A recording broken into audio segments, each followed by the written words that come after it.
recording is allowed during the arguments. Thank you.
Oyez, oyez, oyez.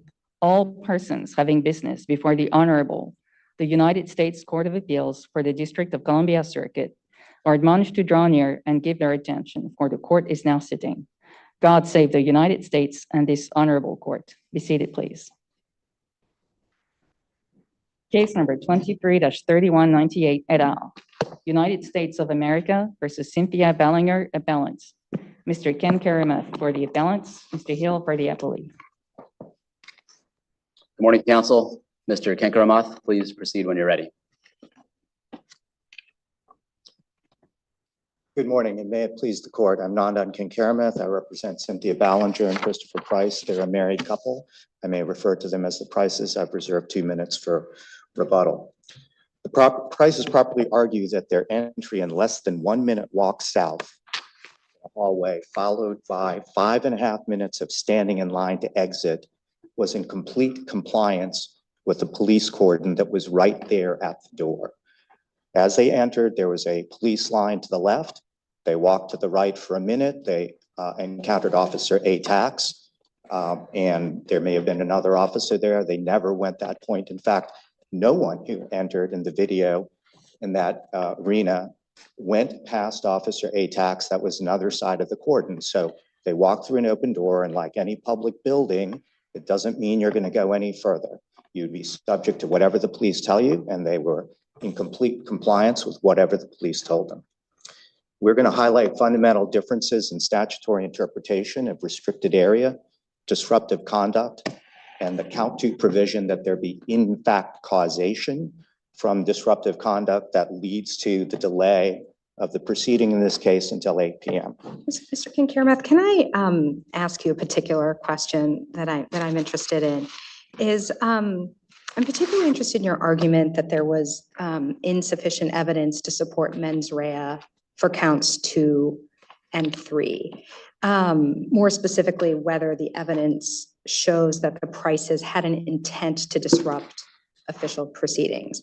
Now, of course, it's very difficult to make out an insufficiency of the evidence argument. And so I'm just wondering, what is your strongest argument that there was insufficient evidence to support mens rea for counts 2 and 3 specifically? So we think that the mens rea must be associated with the physical conduct of the Prices. So you can assemble a lot of statements, right? But what is the physical conduct of the Prices? So let's talk about the 5 minutes standing in line to exit. What is the mens rea of standing in line to exit? It is to stand in line to exit. So the only mens rea issue we have here is really the 1 minute walk, and then the police officer asks them to go no further, and they do. So part of our point is all of this long conversation and all of these other issues, which are somewhat tangential, can't ascribe to the actual physical conduct. And the mens rea scope shouldn't be broader than the physical conduct. So in other words, first of all, you have to have the physical conduct, and we're arguing that didn't occur and that there wasn't a restricted area. Beyond that, with respect to the intent requirement, we think you have to, again, think of the common sense situation here.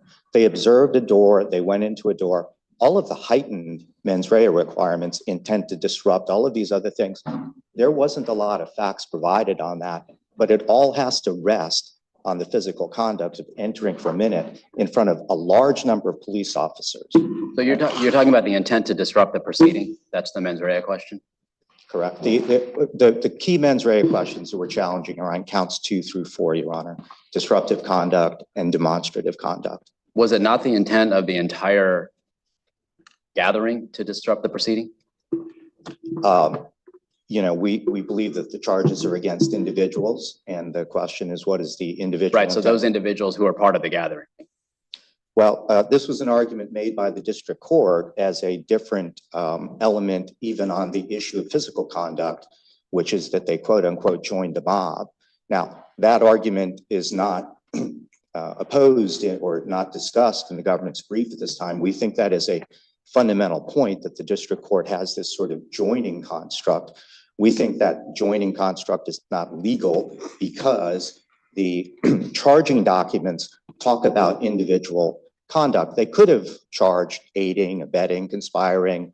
They could have charged a group that is permissible under 5104E, but they did not. So the relationship to the group issue, first of all, we don't think there's any evidence of it. They don't know any of these people. So the conduct at issue is their disruptive conduct for the individuals, not their relationship to a group. So we would argue that, and as a point of legal interpretation, we think that's different. Also, we would point out that none of that relationship issue was raised in the charging documents. And so we had no opportunity. The notion of joining a mob was never raised during the trial until closing arguments. So I had no opportunity for discovery. I had no opportunities to talk about the issues. We supplied a joint statement of elements, never discussed this term, this concept of joining.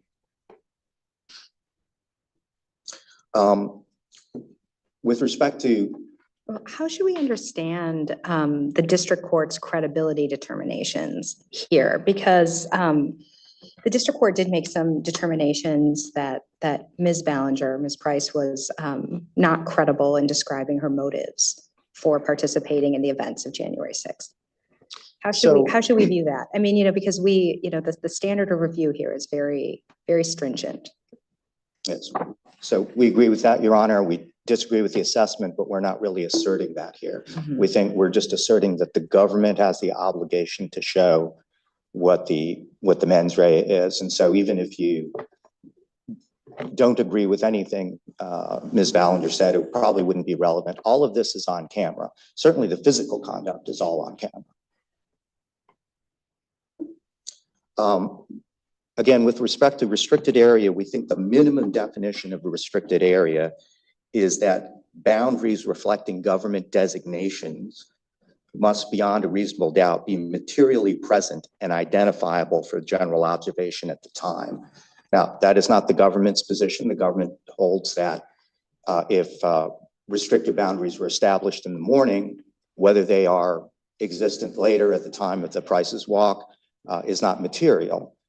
We disagree with that legal interpretation. We think the fundamental reason for the restricted area is notice. It's not authority. It's notice to the public of what is an ascertainable standard of guilt.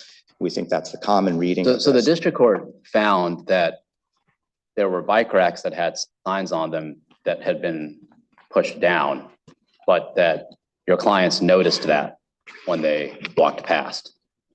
So the district court, I don't believe, made that particular finding, Your Honor, but we showed in the brief that there were 3 bike racks across an area.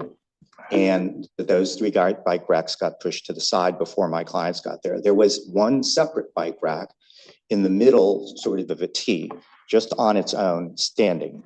And it wasn't blocking anything, it was off to the side. So this falls under a sort of separate issue of the district court's analysis, which is sort of a series of observations could substitute. So there was a single bike rack. It was not connected to anything. There were many people, police and everybody else, sort of passing it by. So we don't think that constitutes identification of the So, I mean, restricted area. your view is that on January 6th, notwithstanding everything that was going on at the Capitol building, the sirens are blaring, the tear gas is flowing, there's commotion, that it was not sufficiently clear that you're not supposed to go into the Capitol building. Well, you're speaking to a mens rea question, first of all. We're starting with the question of, is there a restricted area, which is completely separate from mens rea? And we're stating that the way to define restricted area is materially present at the time for observation. Now, there are other tools that the police have for dispersal orders, all kinds of things. And we're just referring to our client situation here. So for example, at the Senate wing door, we have a very specific situation with the police cordon there. We have no idea what happens in the rest of the Capitol, and we're not really speaking to that. But in that very specific situation, we do have an actual material police cordon, and we're consistent with the general definition of police cordons at the time, or, you know, in America, which is you can walk in front of police. And that's all they did. So they entered an open door and walked in front of police and then left. That's their entire crime. I would like to turn to the disruptive conduct finding, and what I want to do is articulate the distinction between the DC Circuit case of United States v. Alford and the district court's opinion. So the district court's opinion was very specific. They said this would not have been disruptive conduct except for the Prices joined the mob. We've already argued that that is incorrect as a matter of law. We've argued it in the brief. It's a separate legal argument. The case of Alford doesn't necessarily make that argument, but I think an important distinction between Alford and this case is Alford did not on appeal argue that there wasn't a restricted area where he walked, or that he didn't have knowledge of a restricted area. And we're arguing that specifically on the facts. And the key holding in it, Alford, is that things should be context specific, a point that we agree with. And we just simply state the context of this case is very different. And you have to look at our specific facts to determine whether there's disruptive conduct, and that there really isn't a join the mob construct available to the court. I want to make sure you get your rebuttal time too, but let me see if my colleagues have additional questions for you at this time. We'll make sure that you get the 2 minutes of rebuttal time that you asked for. Thank you. We'll hear from the government now. Mr. Hill. May it please the court, Dietrich Hill on behalf of the United States. I do want to start with what I think is an important distinction here, which is whether there was in fact a restricted area versus the knowledge element of the 1752 offenses, whether the defendants knew that there was a restricted area. With respect to the first, there's not a real dispute here that at the beginning of the day on January 6th, the government restricted this entire perimeter with barriers, with fencing, with area closed signs, and with police officers stationed around this perimeter. So with respect to whether the area was in fact restricted later, the defendants have to be relying on the idea that when rioters moved aside these barriers, forced the police officers to retreat, tore down many of the area closed signs, that had a legal effect that legally de-restricted the area. That's not a sensible way to read a statute about the lawful authority of lawful law enforcement agencies restricting an area.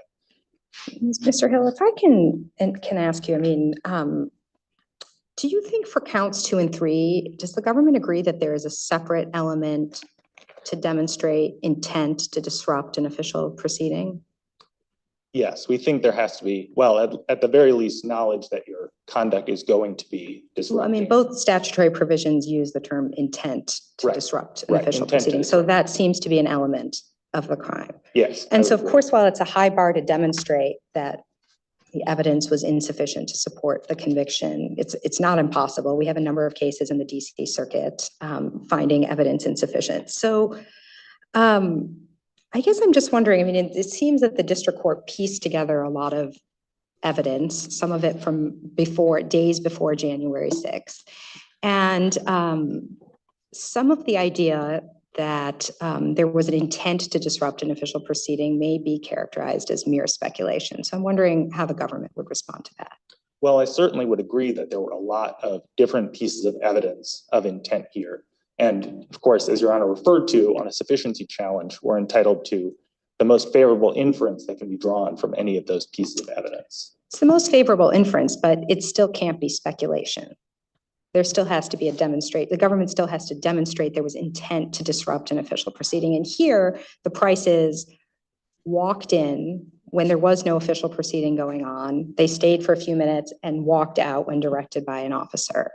Right. Well, I would start with what I think is an undisputed fact that the Prices understood that there was a certification going on the day. Right. So even assuming that's true, they knew there was a certification, they knew there was an official proceeding, government has probably shown that they knew they were entering a restricted area of the Capitol building, but where's the intent to disrupt an official proceeding for these defendants in particular? Right. Well, if there's an official proceeding going on at the Capitol on the day, the certification of the election, and you go into the Capitol understanding that that's a restricted area, understanding and being able to see that you're augmenting a mob which is occupying the Capitol, you have to know that that mob is preventing Congress from resuming its proceeding. In other words, you have to know when you go in that you're going to help these other people impede the official proceeding.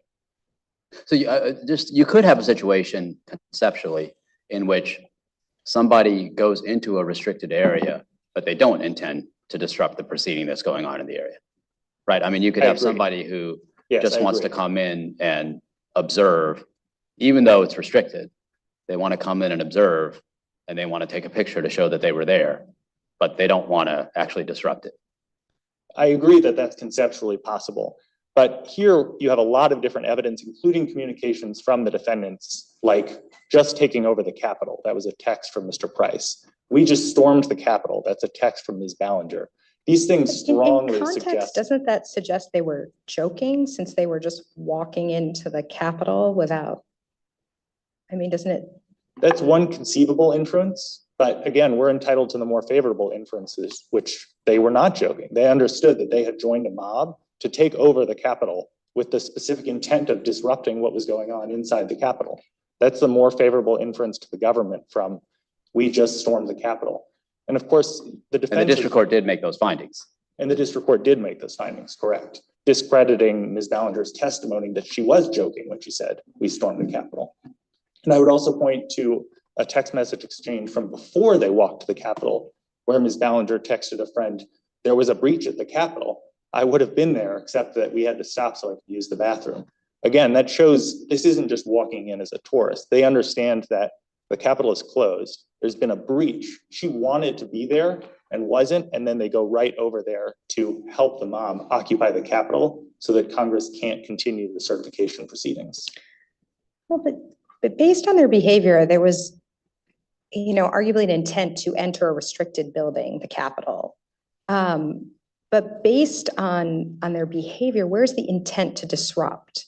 So maybe there were other people there who were intending to disrupt the official proceedings, but the Prices walked in and walked out. Right, but I think when you put together knowledge that the certification is going on and knowledge that the area is restricted because of the certification with going in to take over the Capitol, to storm the Capitol, when you put those together, you have an intent to disrupt the certification by occupying the Capitol. And I would like, again, to return to this idea of whether there was knowledge as opposed to whether there was a restricted area, because there were a lot of elements showing knowledge of the certification and the fact that there was a restricted area. As Your Honor pointed out, maybe one or two of these elements alone would not have been sufficient. And the district court acknowledged that as well and said, when the Prices entered the restricted area at the very beginning, at the perimeter, it's conceivable that they didn't understand yet that they were in a restricted area. By the time they're entering the Capitol, they can see people trying to break in to the Capitol through the windows, clearly disruptive conduct. And their choice is to go into the Capitol where people have been breaking in through the windows. There's glass on the floor. There's a blaring alarm. Joining those people who have set off the alarm is virtually certain to increase the disruptive conduct and the disruptive effect of this mob on the certification proceedings. And I would also like to point out that the intent here and the conduct here is to disrupt or impede. And we think that impede does some work here because you can impede a proceeding before it's even begun. And certainly you can impede a proceeding while it's been suspended by preventing it from restarting within a reasonable period of time. The fact that they were in the building, every person in the building was a person that the Capitol Police had to clear out of the building. And that's in the record. There's testimony from the Capitol Police captain saying even one unauthorized person in the building was impeding Congress from restarting the certification proceedings. I mean, your view of it is as if there were, a bulletin sent out in advance that said, look, we want to, on the part of the people who come to the Capitol and want to disrupt the proceeding, let's just assume there's at least some. And they send out a bulletin, they say, we want to impede this proceeding. We want to at least stop it for a little while. The more people that we get to show up and go in the Capitol, the more likely it is that we're actually going to be successful in impeding the proceeding. And so therefore, everybody who signs up and signs on to that cause is part of that effort to impede the proceeding. Right. Now, of course, there's no evidence that these defendants saw a bulletin, but I'm saying that's the effective, that's exactly the effect of that is what you think was going on. That the effect of seeing this and knowing that, it wasn't like the Capitol was open to tourists. There was a breach at the Capitol. That's Ms. Ballenger's own text. And so she understands that people do want to disrupt the proceeding, and that therefore the more people who go into the Capitol, the greater that disruption is going to be. And the longer it's going to take to disperse it. And the longer it's going to take to disperse all of the people. With respect to the other issues, well, I think with Alford, I do want to point out that this court in Alford explicitly acknowledged that Alford's conduct alone, like the defendant's conduct in this case, would not necessarily have been disruptive. So there's no distinction there between Alford and this case. But that case was about whether there was knowingly disruptive conduct. It wasn't about intent. And I went back and looked at the briefing. Alford didn't argue the intent prong separately the way the Prices have in this case. Your Honor, I guess I don't see a strong distinction between knowing that your conduct is going to disrupt and then intentionally engaging in that disruptive conduct, as opposed to a separate intent to disrupt. I would think that if you're knowingly engaging in conduct and you know that that conduct is going to be disruptive, that evinces an intent to disrupt. I'm not sure I see a strong distinction there. Well, I mean, there seem to be, like under 1752A, you have to knowingly and with intent to impede or disrupt the orderly conduct of government business or official function, engage in disorderly or disruptive conduct. So Alford seems to go to the element that they engaged in disorderly or disruptive conduct simply by being part of the people who entered the Capitol on January 6th. But the statute seems to have, and this was the first question I asked you, whether there's a separate element of an intent to impede or disrupt the orderly conduct of government business. Right. So I think knowingly in that statute is doing several pieces of work because you also have to have knowledge that it's a restricted area. But I think if you know that you're engaging in disruptive conduct and you engage in that disruptive conduct, I think that also covers the intent to disrupt. I'm not sure when there would be when you would be intentionally engaging in disruptive conduct without having. Well, you could be engaging in disruptive conduct without an intent to impede official proceedings. Or at least that seems to be how the Congress wrote this statute. And you agreed that it was a separate element of the crime, which the government has the burden to demonstrate. Yes. Beyond a reasonable doubt. Yes. I guess I would say then that the evidence here, almost all the evidence of knowingly also goes to an intent to disrupt. When you know that there's a certification and you're walking in, it's hard to understand that differently than joining a mob that you know generally has the intent to disrupt. So you're augmenting not just the physical conduct, but also the intended result from that mob's actions. My colleagues don't have additional questions for you? Thank you. We would ask the court to affirm the judgment. Thank you, Mr. Hill. Mr. Kinkeramouth, we'll give you the 2 minutes you asked for rebuttal. Thank you, Your Honor. The police officers spent not 1 second on the prices. Immediately upon being told, don't go further, the prices get in line to exit. And this argument of mere presence and burden, it has to be shown beyond a reasonable doubt that this is disruptive, whether it's on disruptive conduct or any other principle. And so the mens rea issues related, there's really no evidence that they knew the state of the proceeding. We're basically making a very fundamental argument here, which is when you see a bunch of police officers right there at the door, you are assuming they're going to tell you what to do. And that the notion that you're going to do something kind of in their face to make it hard really needs to be borne out in some way. And there's just no evidence of this. This is all on video. And so all of these other statements, the one other point I would make, and this goes to the Fourth Amendment search warrant issue, I want to make sure that it's clear to people that the scope of the search warrant exclusion has to be based on the violation. The judge below simply claimed that the only issue was a single question. That's not the case.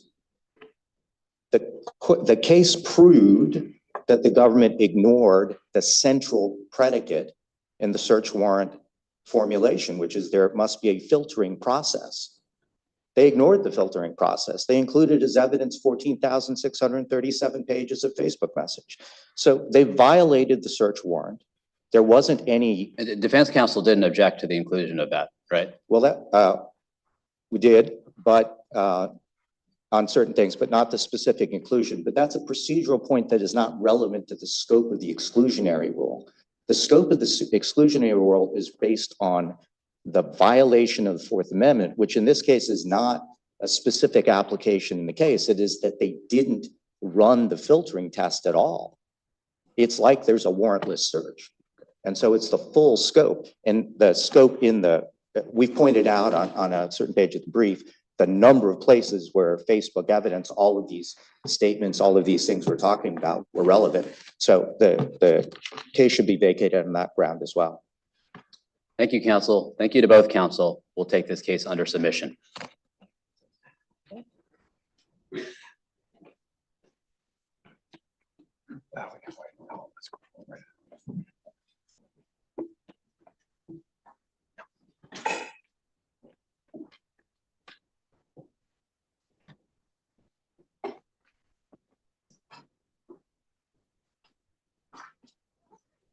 Oh, you can't. Oh, okay. Yeah. Sure, yeah, absolutely.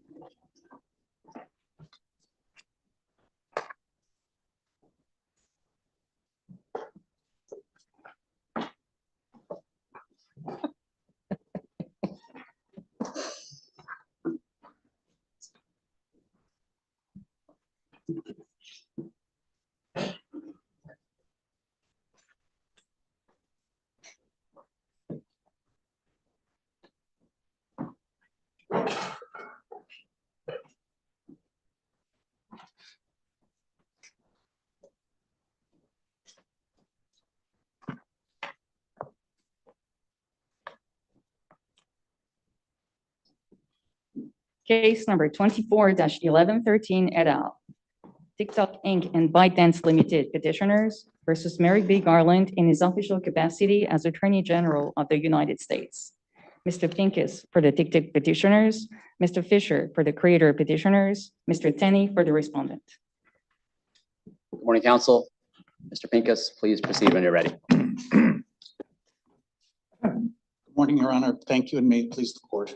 The law before this court is unprecedented, and its effect would be staggering. For the first time in history, Congress has expressly targeted a specific U.S. speaker, banning its speech and the speech of 170 million Americans. The law is subject to strict scrutiny, and the government bears the burden of proving its constitutionality. Its arguments fail as a matter of law for two fundamental reasons. First, the government's asserted interest in addressing what it calls content manipulation is facially illegitimate.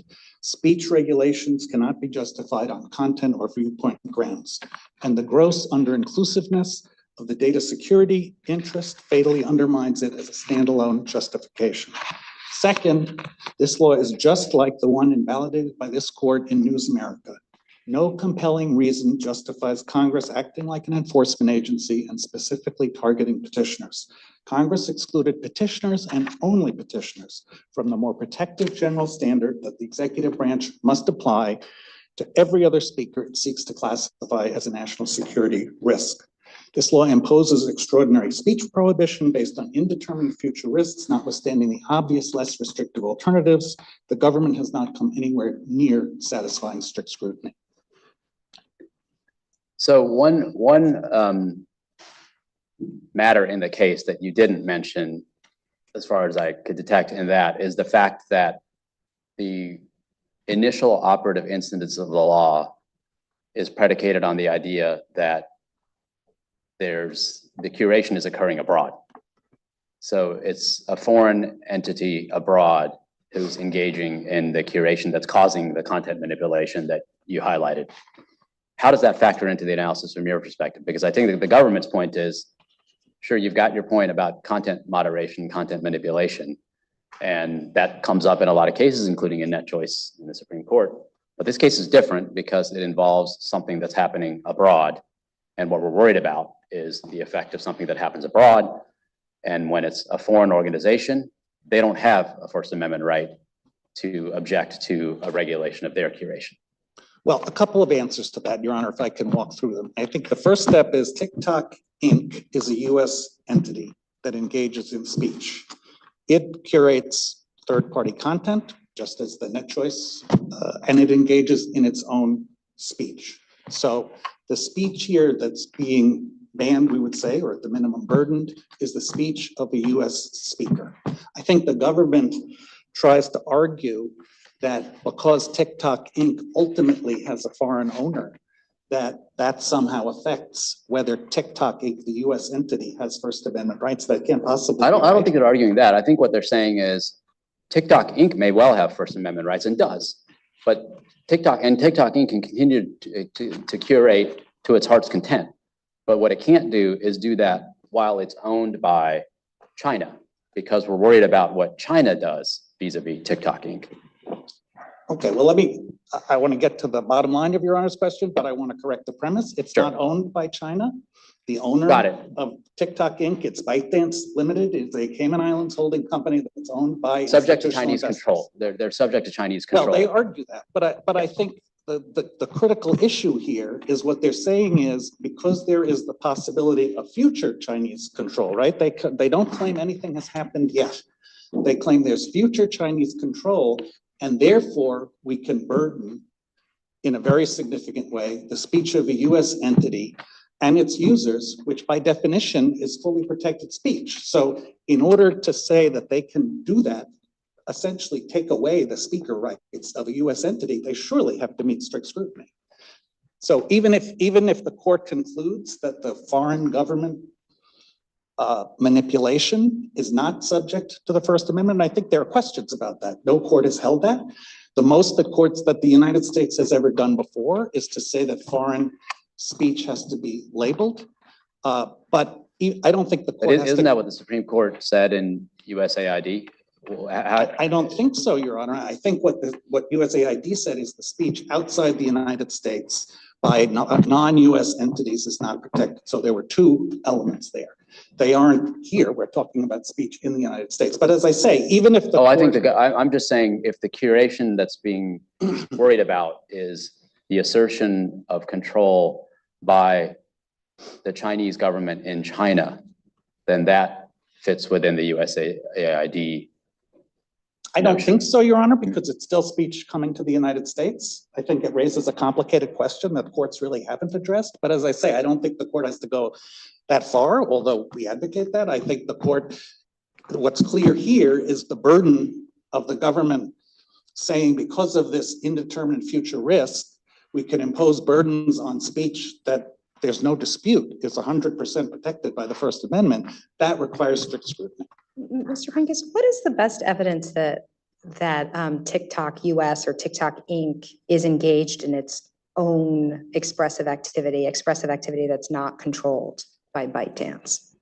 Well, A, it's a US entity. B, we have in the. Well, it is a US entity, right? It is a US entity, and open society essentially establishes a presumption that we respect the corporate form. The government is not arguing that there's a sham here. So I think that's the starting point, but I think the record also makes clear that the curation occurs in the United States. The record is clear The that. Presser Declaration? Sorry? The Presser The Declaration? Presser Declaration, exactly, Your Honor, at the pages 799 to 800 and 812, makes clear that content moderation occurs in the United States, and there's no dispute that the TikTok Inc.'s own posts are in the United States, its own speech. And of course, there's a lot of US user speech that is on the platform.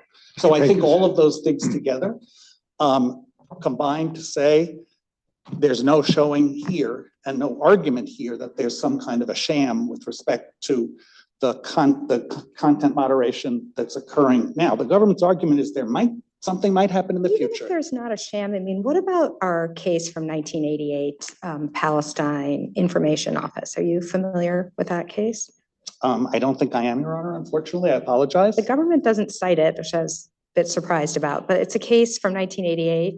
Judge Mikva, joined by Judges Starr and Silberman. And there, I think this circuit essentially said that the fact that the Palestine Information Office, which was an entity in the United States, could be shut down by the State Department in part because of its affiliation as a foreign mission of the PLO, which is a designated terrorist organization. And our circuit seemed to suggest very strongly that the control or the relationship itself was part of the strong justification for what the government did. Well, You're not familiar with I'm that not case, familiar with then? that case, Your Honor. Happy to address it in a supplemental brief, but I think even from Your Honor's recitation of the facts, the government isn't arguing here that there's control now, either by China or by ByteDance Limited. I do think, just stepping back from China and talking about Your Honor's question about whether foreign ownership by itself could be enough. Justice Barris suggests that this might make a difference in her separate opinion in Net Choice. She did, Your Honor, but Just one it justice, would but really have quite far-flowing ramifications, as we talk about in our brief. There are lots of US speakers, Politico, Business Insider, we talk about Reuters, we talk about a lot of them in our brief that are owned by foreign entities. but not And- foreign adversaries. Well, I think the question, I don't think that affects the First Amendment question. That might affect strict scrutiny. So I think it's very important in this case to take things in stages. Are there protected rights that are burdened?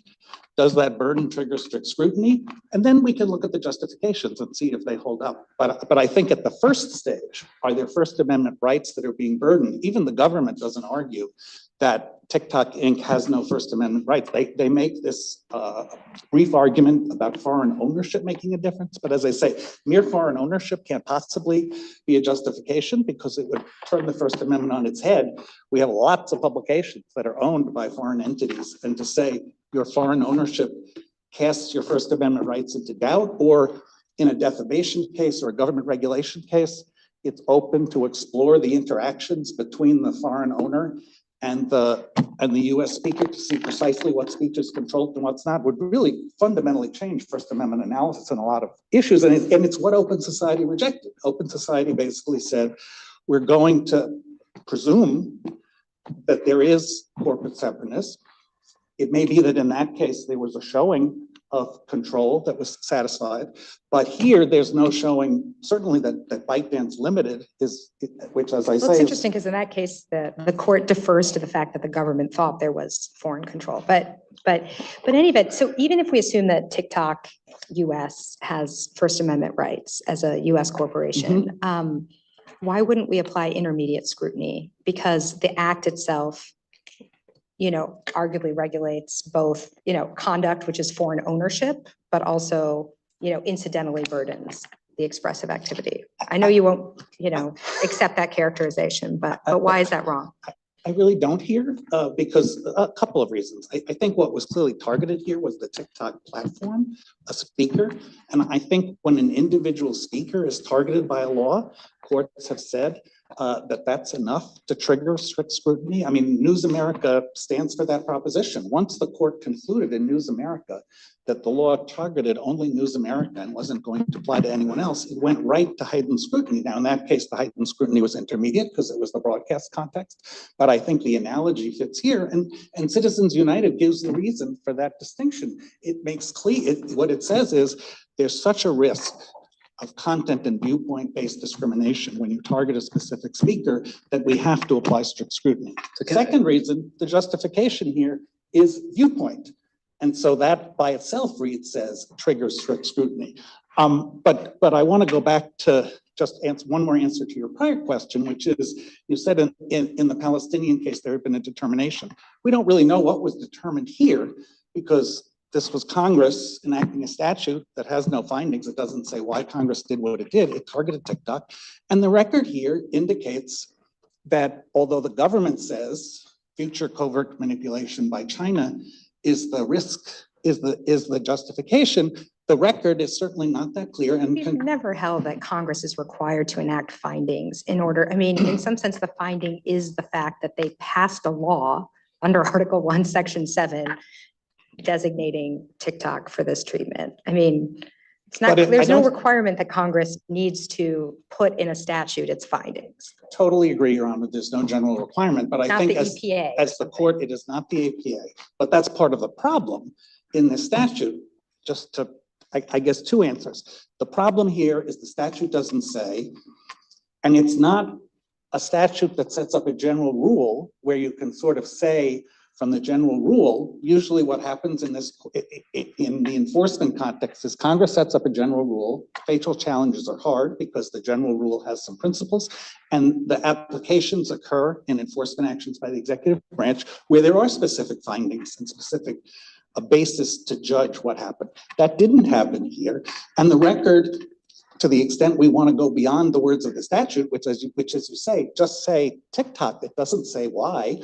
Looking at the record is suffused with much broader content justifications than the one the government tries to simple out. So on the content modification rationale, there's another rationale too.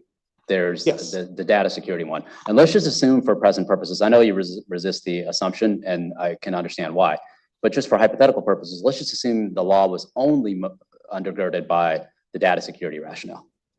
So the content manipulation, the concerns about content manipulation just drop out. If the law was only undergirded by the data security rationale, do you think strict scrutiny applies? I think it still does because it's targeted a specific speaker. If a law singled out the New York Times company and said, you're going to have to meet special workplace safety rules or special overtime rules, no one would say, oh, we're not going to apply strict scrutiny because there's a justification for workplace safety. There would be a significant argument about whether. And the specific speaker is TikTok US. Yes. That's what. So but I think what the government would say about that, and we'll hear from the government, but I think what the government would say is we're not targeting TikTok US, quad TikTok US. We only care about TikTok US to the extent that it's subject to Chinese control. And so TikTok US can continue to be TikTok US full bore as long as it's no longer subject to Chinese control. And the way that that happens is to have a divestiture. But apart from that, TikTok US is totally fine with us. But I think, Your Honor, the problem is, I mean, I guess we have two answers to that. One is divestiture is infeasible here for the reason that Professor Milch indicates. And so this isn't just about divestiture, it's really about a ban. But even if there, in some theoretical world, divestiture would be possible, there's still a burden on TikTok US. It costs, different speech is required. The statute says you can't bring in the foreign user content that is a critical part of TikTok. Your speech would have to be different. You can't use this recommendation engine. That would make your content moderation different. So and the costs of divestiture by themselves are a burden on TikTok Inc. But just the kind of burden that Minneapolis Star and other Supreme Court cases have said triggers strict scrutiny when you single out a speaker. So can I ask you this question then? If under your rationale, suppose the United States is at war with a country, and then there's a question about whether that foreign country can own a major media source in the US while the war is going on. Is your submission that Congress can't bar the enemy's ownership of a major media source in the US. I think we would still be in the world of strict scrutiny. Maybe that would be a sufficient justification.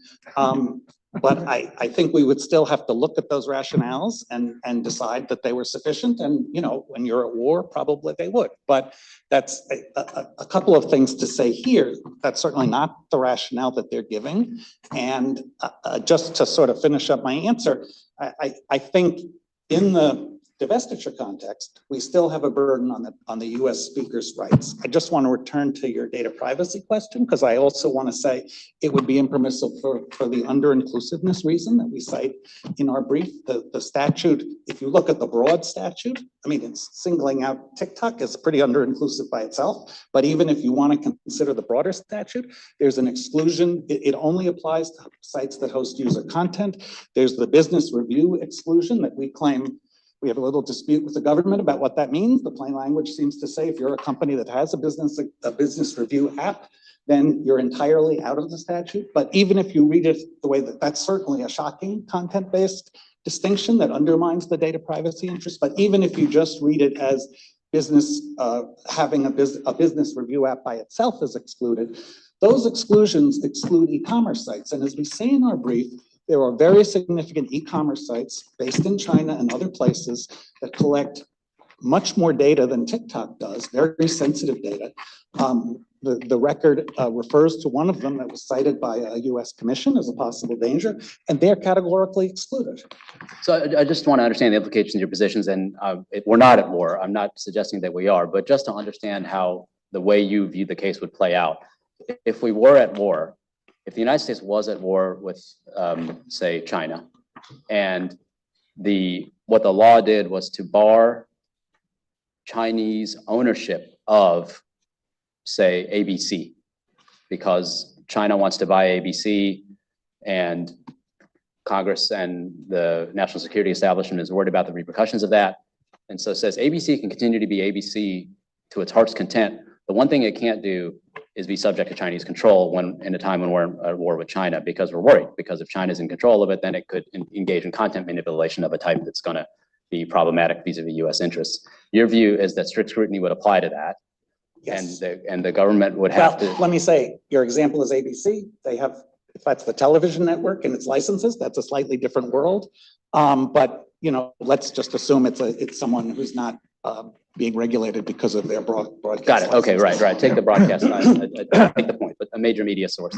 And then I think strict scrutiny would be the question. Under strict scrutiny, one of the points that you've made repeatedly and understandably is that the concern here appears to be directed at something that could happen in the future, not something that's necessarily happening now.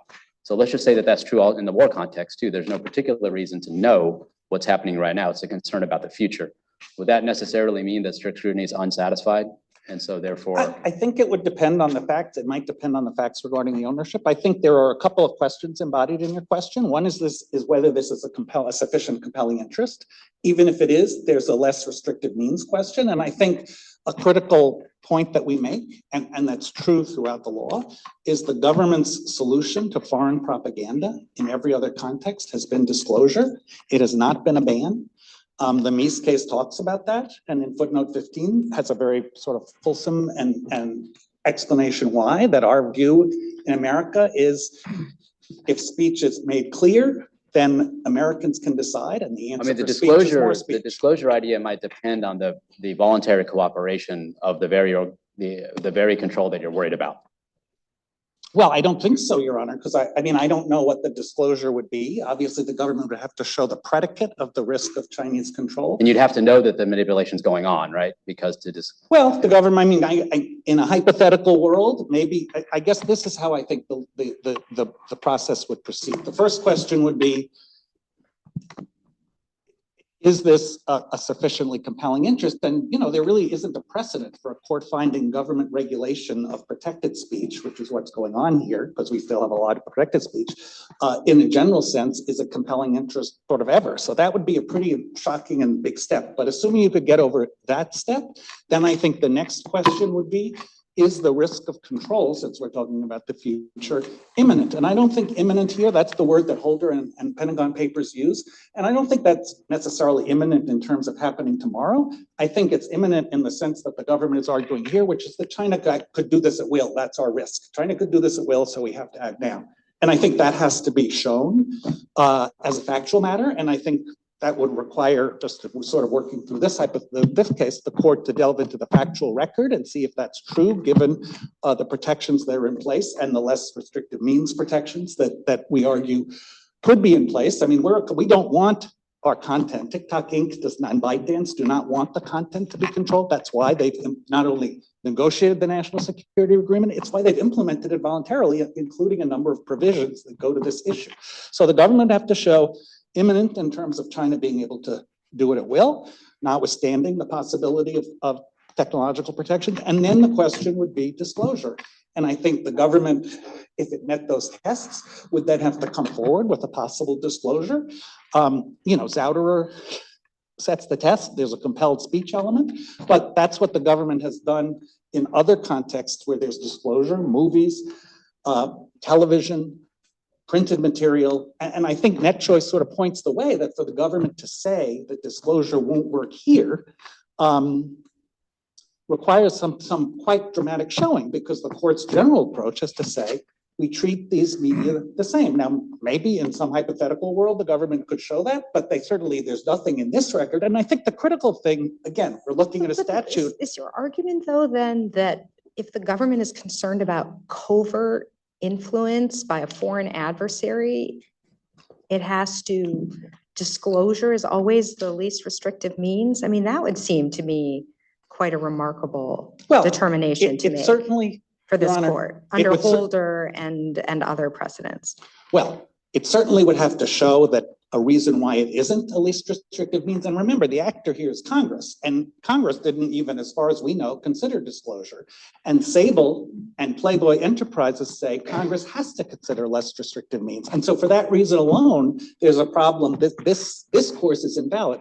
Whether the government could in a hypothetical case where there was actually a reasoned decision record, say we've looked at disclosure, here are the possibilities, we've actually concluded it doesn't work. Sure. I mean, if the concern is data protection and covert influence by a foreign adversary, how would disclosure be? I mean, disclosure, if you're under your view that like the only reason for this law is propaganda, maybe disclosure addresses that. But that, I mean, the act is not even aimed at expressive activity directly. It's aimed at foreign ownership of a U.S. corporation.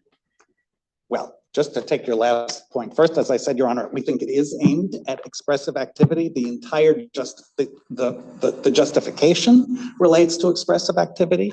It singles out a specific speaker, and the whole debate, the Justice Department went up to Congress and said, minimum, though, this act regulates both. Say it regulates expressive activity because it directly targets TikTok US, but it is also regulating foreign ownership, which is a separate non-expressive interest of the government. So with those combinations, why shouldn't we apply the O'Brien framework, for instance? Because this is not a statute that's generally regulating foreign ownership. It's regulating foreign ownership. The provision we're talking about, foreign ownership only of a particular speaker. O'Brien was upheld because the law there regulated a whole range of activity, the court said, and incidentally, it might fall on speech. Here, the regulation falls directly and the burden falls directly on a speaker. Whether you think of it as divestiture or as a ban, the burden falls on the singled out speaker, and that distinguishes from O'Brien and Arcara and all those other cases. Would you think you lose under O'Brien? Excuse me? I mean, you're resisting O'Brien of course you'd rather have strict scrutiny, but would you have an argument under O'Brien that I think we'd still have arguments under O'Brien. I think the same arguments we're making, I think would be strong enough, but I don't think I think the government mentions these. Because one of the criteria under O'Brien is whether the law is related to the suppression of free expression.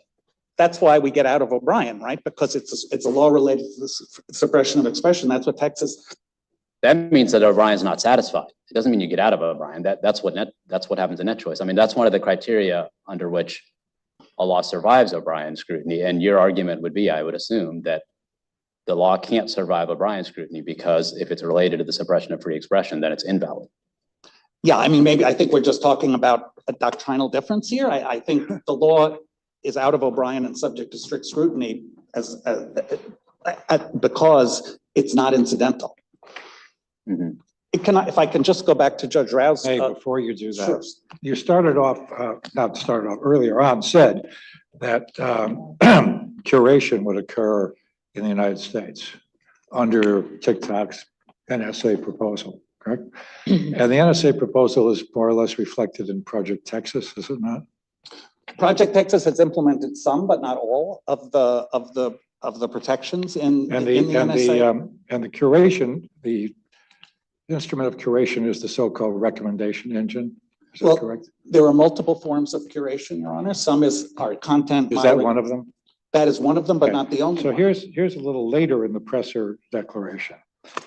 Project Texas contemplates that source code supporting the TikTok platform, including the recommendation engine, will continue to be developed and maintained by ByteDance subsidiary employees, including in the United States and in China. So the curation is not entirely in the United States. Well, I guess a couple of answers to that. First of all, One will do. Okay, well, there's review of those changes to the recommendation engine in the United States, but the recommendation engine is not the only form of curation. In the United States, there are also changes made to how the curation engine, the recommendation engine works that are US specific. Those relate to the content, the community guidelines. Insofar as the changes are originating in China, they would be subject to review before being implemented in the US, right? Right. Review through the TTD-USA. They're not reviewed before they are implemented, but they are reviewed and subject to recall. But I think the critical point is those changes to the code are not the sole content moderation activities. The US recommendation engine also takes account of determinations about what is acceptable content in the US, how should that content be treated. Some content But in order is to out. apply what you just said, they have to look at what's coming down from Beijing and decide whether it comports with what's acceptable in the US. Well, some of what they do is just done in the US. It's true that the source code, but I think Your Honor's point, I guess I just have to say, there are many US companies that have, that use source code that's developed in China. The Weber Declaration talks about that in detail. So the mere fact Do that any of them involve apps that reach whatever it is, 1 million people a month? I'm sorry? Do any of them involve apps that reach 10 million people a month? Yes, In the so US. many of them, Why is there no we- other, why is it, I could not find, because in any of your, the briefs, indeed in the declarations and so on, any reference to another company that would be subject to the second procedure provided in the statute, the alternative procedure that ends with a presidential determination.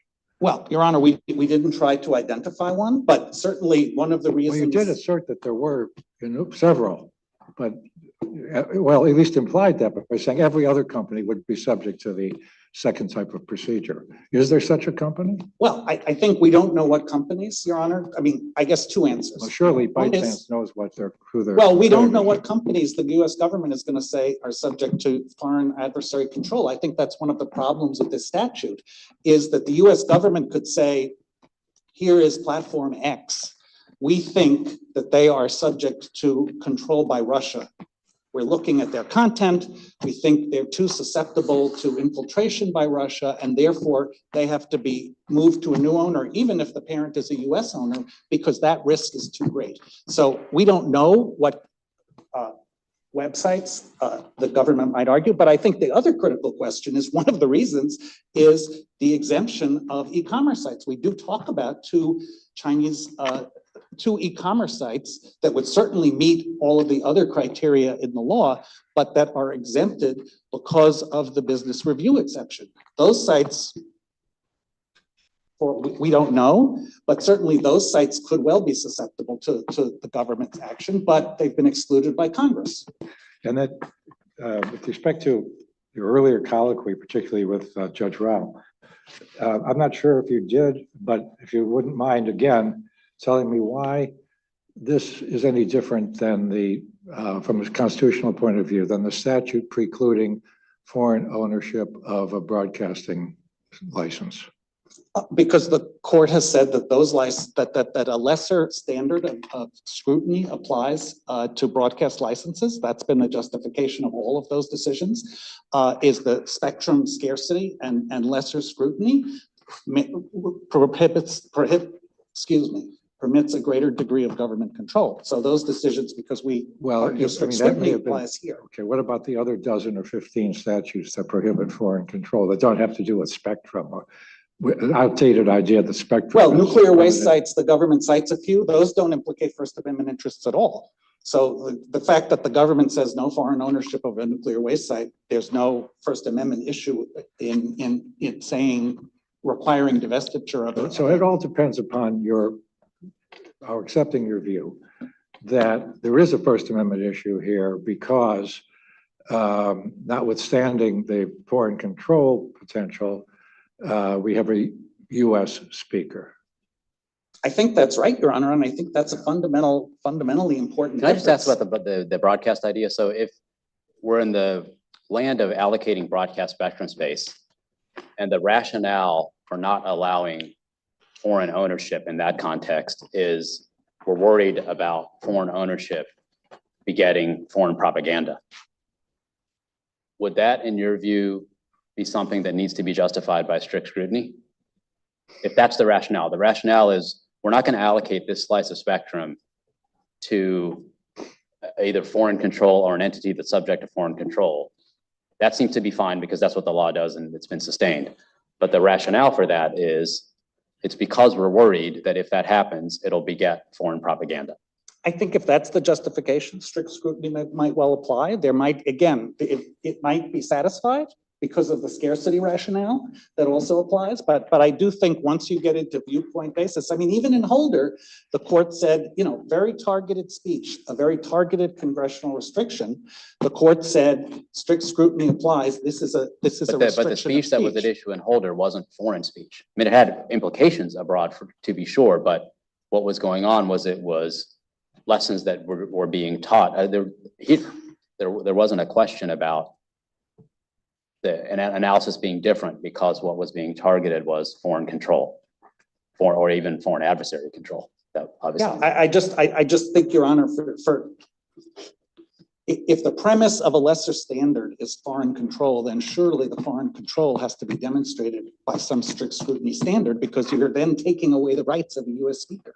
So if the premise of applying a lesser standard is foreign control, I think you're still in strict scrutiny because the consequence of that is totally taking away the First Amendment rights of the speaker, and the government really doesn't argue that. And I really want to draw a distinction between foreign ownership and foreign control. I think foreign ownership, for the reasons I said in our colloquy before, would be a pretty shocking change here. Just to go back to Judge Rao's question for a minute about disclosure, I think disclosure has been the historic answer for covert content manipulation. That's what the statute at issue in Mies v. Keene talked about. Just identify the source, and then Americans can make the choice. That's exactly what happened. Again, I'm not saying there might, in some hypothetical world, be possible in some situation to say that that doesn't work, but that's certainly been what happens. And we're not saying that covert. How do you identify covert influence in a code that they estimate, like the source code, they say it would take 3 years to just review the existing source code? Well, much less any updates to the code. So how are you supposed to have disclosure or verified disclosure in that sort of circumstance? Your Honor, it might be that the disclosure is just the risk of that the government says there's a risk to control. Maybe the disclosure doesn't have to be targeted. I don't know exactly what it could be, but again, we haven't had any exploration here of even if there is control on a record that this court can review, let alone whether disclosure could work. Maybe the government would come up with some arguments that it wouldn't work. I don't think they could. But let me turn for a minute to News America, because I think that really is a root and explains the problem here. I mean, News America was a case where the court said This statute, even in the broadcast context, targets a specific speaker. We therefore are going to apply heightened scrutiny. And we don't see any reason why Congress exempted this individual speaker from the general rule about when you can get discretionary waivers from the FCC, and therefore we're going to invalidate a prohibition on that. And this case seems to us to be on all fours with that. Here we have a specific US speaker targeted. It's been exempted from a general process that answers a lot of the conundrums that are before this court. What about less restrictive alternatives? What actually is the basis for alleging government control? Here's a record. Here's a reasoned decision that can be reviewed. And then this court can review it. We'd have a lot of the same legal arguments, but part of the issue in this case, and we think it's a constitutional flaw, not just a problem, is that Congress didn't do any of the things that the First Amendment requires. Mr. Pincus, Oh, sorry. I mean, I understand, of course, you think strict scrutiny applies, but assume for a moment that O'Brien is the framework and intermediate scrutiny applies. What is your best argument that ByteDance TikTok can win under that level of scrutiny? Well, we still think under intermediate scrutiny, there's a requirement to look at alternatives, and there's no indication that Congress looked at the alternatives here. There's no indication that Well, there's disclosure- alternatives, but it doesn't have to be the least restrictive means. But they have to be considered. They weren't even considered. And I do think, going back to sort of a broader problem in this case, we have a real threshold question about. But you're not challenging the government's interest as substantial under intermediate scrutiny, just the tail. No, I am challenging the government's interest in scrutiny. That's what I was about to say, is that the government, as I said, has plucked out this very targeted interest. But I think if you look at what Congress talked about, the problem here is that there was a lot of discussion about content, the imbalance of content on TikTok at times where the government concedes there's no foreign manipulation whatsoever.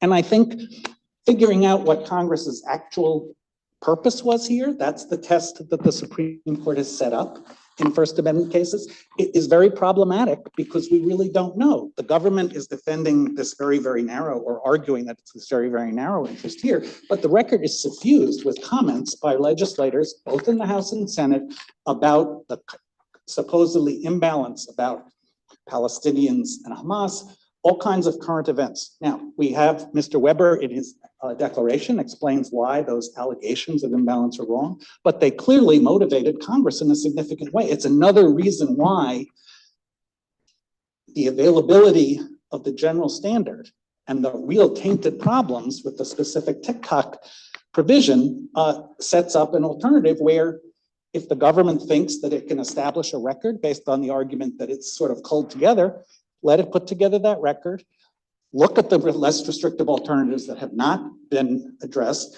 and also, frankly, consider the facts. Another sort of issue in this case is to rule for the government. Like you're arguing for us to remand without vacator to Congress for more Well, findings. I don't think. It's a very, very strange framework. I mean, I know Congress doesn't legislate all the time, but here they did. They actually passed a law, and many of your arguments want us to treat them like they're an agency.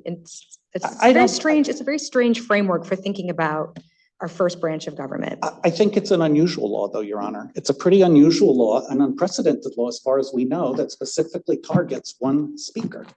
We can't find, and bans generally. This isn't Kaspersky or one of these laws that talk about government procurement or the use of government funds. This is a law that broadly regulates and targets that regulation at one speaker. That's pretty unusual. And I do think News America supplies the paradigm. Now, in News America, the court didn't say we're rebanding to the FCC, but the functional effect of its decision was to say the FCC will apply the general standard, and then if there's a problem, we'll figure it out. So I'm not saying remand to Congress. I'm saying exactly what the News America court It's said. a rather blinkered view that the statute just singles out one company.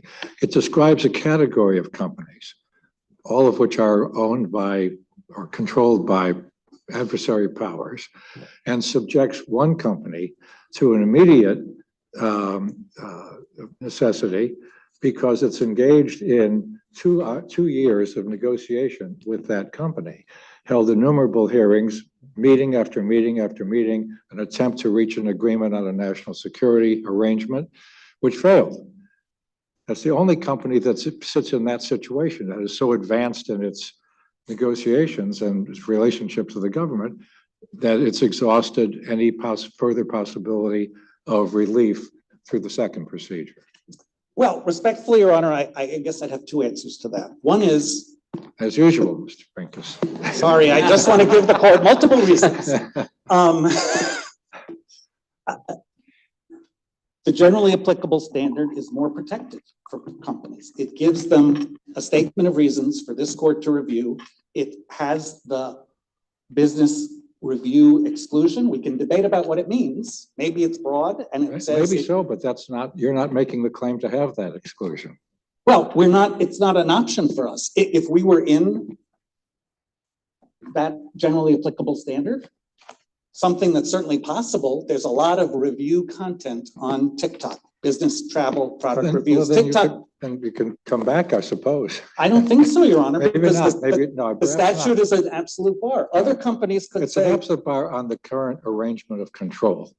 yes, so, but under this generally applicable standard, that arrangement of control won't be disturbed if there is, if the exclusion applies. So that's something that's not available to That's us. essentially your equal protection argument, correct? No, Equal protection heightened with a sort of First Amendment flavor enhancer. exactly the argument that was in News America, Your Honor. What the court said is we're looking at the First Amendment equal protection with a little flavoring of bill of attainder. Since we're talking about levels of scrutiny, which I'm not sure we should have wasted all this time on, frankly, or used all this time on. There's certainly there's no precedent, no case going either way involving a designated adversary nation. Surely that might have something to do with the level of scrutiny that a court should apply to a judgment by the Congress about a foreign power. I think that the issue, I think A level that of might, deference, let's say. Go ahead. I think that might apply at whether strict scrutiny is satisfied. But as I said before, the problem here is the predicate isn't just, this is not claimed to be all the speech of the designated foreign adversary. Maybe that would be a different situation. Might not be, but we don't have to decide that. What's claimed here is there might be some influence on this fully protected US speaker in the future, and therefore we can burden the fully protected speech down. So the predicate control is what the government has to establish. And I think our argument is it has to meet a really high standard to do that, because what it's doing is taking away the rights of an American speaker. You're quibbling with whether there's actual Chinese potential control that the company could not be directed to do something or refrain from doing something? I think that is one of our arguments, yes, whether it's possible and Under whether the Chinese law. protections. That's your interpretation of Chinese law? Well, I don't think the government claims Chinese law can do that. I think their claim, I may be wrong, is mostly related to the data privacy part of the equation. But I think that our conclusion they've is argued flat out that being subject to Chinese control, the company, it's a misfortune perhaps for the company, would have to and would certainly comply with a requirement with respect either to content manipulation or to hoovering up information. I don't think the government has established that yet. We haven't seen what's in the confidential secret submissions, but I don't think they've established it even as a matter of Chinese law. But even if they do, I think then the question is, do these two justifications apply, or is there some less restrictive means? And that hasn't been decided. It was a question even in Holder, that was an issue. Let me make sure my colleagues don't have additional questions for you, because we still have to hear from the users, and we'll definitely give you some rebuttal time, but let me. Okay, we'll give you rebuttal time, Mr. Pincus. Thank you.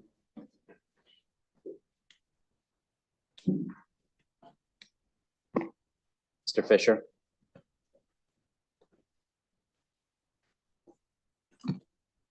Morning, may it please the court.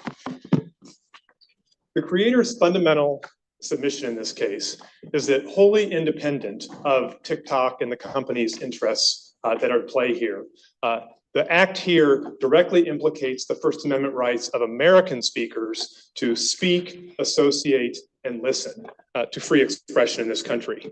Any other holding would prevent American writers from publishing in Politico or Al Jazeera, would prohibit American musical artists from posting their music on Swedish-owned Spotify, or would prevent American filmmakers allow Congress to prevent American filmmakers from creating documentaries to be edited and aired on the BBC. Our arguments on the compelling interest and narrow tailoring side of the case do parallel TikTok's to a great extent, but I do want to emphasize that the government's content manipulation rationale is wholly illegitimate and invalid and anathema to the First Amendment, and it itself taints the entire act. If you could, as Chief Judge Srinivasan hypothesized, isolate just the data privacy, that itself would also be not a compelling interest and not narrowly tailored. Taking a step back, it is truly striking. What is the creator's interest in that aspect of the case? In the data privacy aspect of the case? Yeah. Well, the creator's interest here is the First Amendment right to publish and coordinate with their publisher of choice, as in the net choice sense of TikTok. And so if you work all the way down through strict scrutiny to the government's purported interests, we think the data security interest is invalid for a couple of reasons. And I can walk through. We're talking about the concern of the government with hoovering up all the information about American users, including your speakers. Right? Right. So we just think that is an insufficient justification to satisfy certainly strict scrutiny, and even if we were in a world of intermediate scrutiny, and for a couple of reasons. One is, as the company has elaborated in its briefing, the government's arguments themselves are overblown. Geolocational information is not gathered to the extent the government asserts. Contact lists are not given to the company unless the users opt into that. And in general, there's a real problem with the government's data security argument, particularly from my client's standpoint, because those are voluntary acts. These are opt-in procedures to share your data if you wish. So that's the first problem. The more dramatic problem, though, if I could really emphasize this, that even if you could isolate data security under the Arkansas Writers Project and Minneapolis Star cases, that would have to be subjected to strict scrutiny because you have a law that is singling out speakers. It is singling out media and the press in the way that triggers strict scrutiny in those cases. And there's no way, if I could just add one quick thing, and I want to answer your question, there's no way that can satisfy strict scrutiny given all the exclusions Mr. Pincus has described with e-commerce and all the rest. So the opt-in for sharing your data, the users ask, do you want to share your data? That doesn't mean sharing it with ByteDance, right? The problem is ByteDance is going to have, or TikTok's going to have the information. The question is, do you want us to be able to share it with others? Is that correct? Well, I think that, yes, you understand you're sharing your data with TikTok and public information, who TikTok is ultimately owned by is a company called ByteDance. And so it's wholly voluntary on the user's part, but it's really the under inclusivity in a world of strict scrutiny, which has to be applied under Minneapolis Star and the Arkansas Writers Project, that sinks the government ship on the data security side. Mr. Fisher, it can't be. Yeah. Does your argument depend on a conclusion that divestiture is impossible? No, it doesn't. So I think it is, it seems like the record shows that it's impossible, and I'm not sure how much the government pushes against this, but even if it were possible, for two reasons. So what would be the creator's interest in TikTok US being owned by ByteDance? Well, our interest is in working with the publisher and editor of our choice, including the current ownership, which works very well for our creators. You couldn't tell an American writer that they wouldn't have a First Amendment interest in working with Twitter owned by a particular individual, or if Fox News was required to divest from Rupert Murdoch. Do you have a First Amendment interest in who owns TikTok? Yes, that is who the publisher is, ultimately, you could say. And so the act directly singles out. Doesn't that argument bolster the government's argument, though, that TikTok US is controlled by a Chinese headquartered company? Well, I think that you have to walk through this step by step. So you've asked, do we still have a First Amendment interest in a particular owner or publisher? Absolutely, yes. No case that I'm aware of has ever suggested that singling out a speaker or publisher does not implicate First Amendment. But a lot of the argument depends on TikTok US being a separate corporate entity, right? I think a lot of the argument does depend on it, particularly from the company's side. So it remains a separate entity, its ownership changes. No, but I want to emphasize, even if I would spot the government all of that and say, all the way down to control, which we don't think is in the record in this case, we would still have a First Amendment interest of working with whatever foreign publisher foreign-owned publisher we want. And all the hypotheticals I've just given you, from Politico to Al Jazeera to Oxford University Press, all the way down. And I want to emphasize, Judge Brown, this goes to Judge Ginsburg, you asked about foreign adversaries and foreign governments. There are absolutely Supreme Court cases, Lamont and Whitney, first and foremost, that hold that even working, even American speakers speaking in conjunction with foreign governments who are hostile to this country. That is the holding of Lamont. So in the broadcast context, then would you say that there's a First Amendment interest in making sure that broadcast spectrum is subject to foreign control if there are users who would like to work with the foreign controlled license? I think the way you were describing in your back and forth with Mr. Pincus got it right in the end, which is simply saying rules about foreign ownership simpliciter are okay as a matter of the First Amendment. But if the government were sorting between viewpoints, even as according to who is more hostile to this country or their views of communist nations, again, that brings us right back to Lamont. It brings us right into Whitney. Remember, the speaker in Whitney was a member of the American Communist Party working in conjunction to espouse the Moscow principles laid down in the manifesto that Justice Brandeis describes. So then if that's the relevant distinction, then it's not enough for the government to say in the broadcast context, we're just going to exclude foreign ownership, period. You'd say, well, you have to explain why.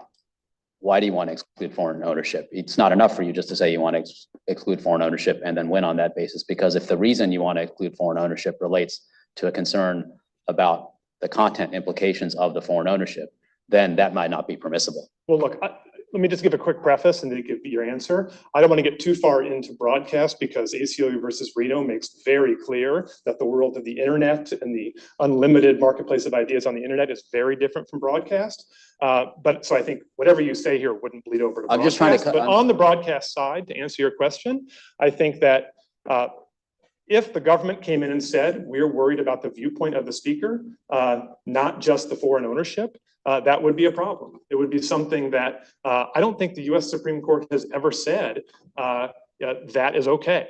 And as I said, even though that was, as I understand it, that was the reason from the very beginning, the Communications Act, that was the reason that Section 310 excludes foreign ownership, is a concern about foreign propaganda. Well, I think that, again, you'd have to trace that back and ask whether that's still the justification today. If that were what happened in the past, you'd have to ask whether the government has other arguments in those sorts of cases. There'd be a lot to sort of work through in that case. But I think it's fair to stand here at the podium and say the U.S. Supreme Court nor this court has never said that content-based restriction, or I'm sorry, viewpoint-based restrictions among foreign speakers is a legitimate interest to pursue under the First Amendment. Meese against Kane, the Supreme Court stressed, and actually Solicitor General Freed in that case stressed to the Supreme Court, that was exactly what saved that law in that case, was that foreign propaganda was described by Congress in entirely content-neutral terms. And so the government didn't even make the argument in Meese against Kane or in Lamont that the government is making here, that a foreign speaker or a foreign government can be suppressed from ownership or speaking or curation or any of these other First Amendment activities based on their viewpoint. But remember, the reason I'm standing at the podium here is that this isn't just a case about a foreign speaker. If this were a case like Lamont, just about foreign speakers and Americans wanting to hear that, I think you'd already have a victory for the American listeners under Lamont.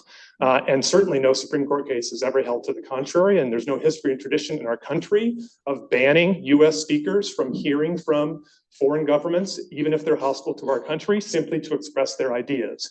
But that's not even this case. This case is American speakers like the creators and like Base Politics who want to speak to other Americans on an American platform. And at the very most, can be alleged to say they want to coordinate with a foreign publisher when they do so. Can I ask about Lamont? So if we look at Justice Barrett's concurrence in Net Choice, it clearly presumes, in her view, that foreign control changes the equation under the First Amendment. And if that's so, is Lamont always a trump card? Can Lamont just always kick in and say, even if there's an ability to deal with foreign control vis-a-vis the foreign speaker, because the foreign speaker doesn't have First Amendment rights, it turns out that that's going to be an illusory ability on the part of the government, because you can always bring into play the US recipients and their rights kick in. So let me start with Justice Barrett's concurrence and explain how this all sorts out.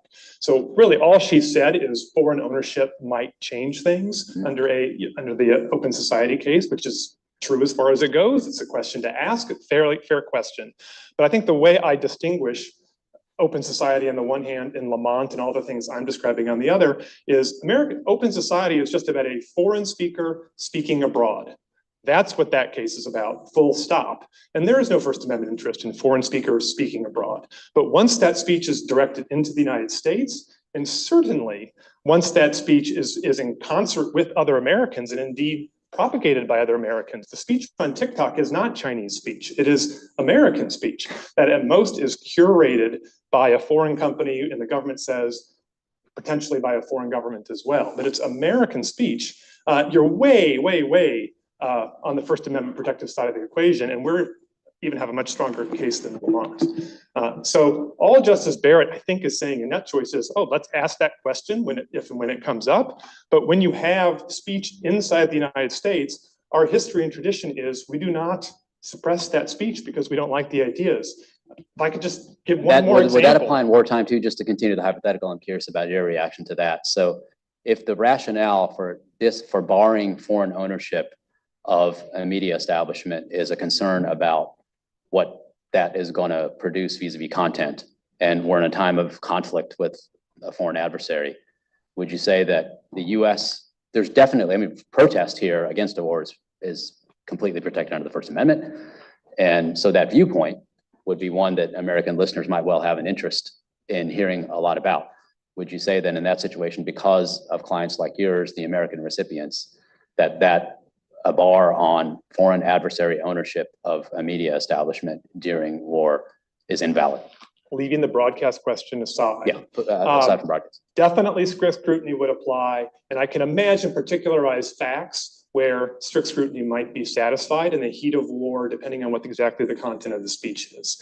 But in a situation like this, where we're not at war and all we're talking about is so-called foreign propaganda, really, again, arranging American speech. But the negative pregnant that is even in war, you wouldn't just accept that the government can prohibit foreign adversary control, As I say, that might be the case, but I think let me give you a couple of historical examples to show why even that is a very hard question.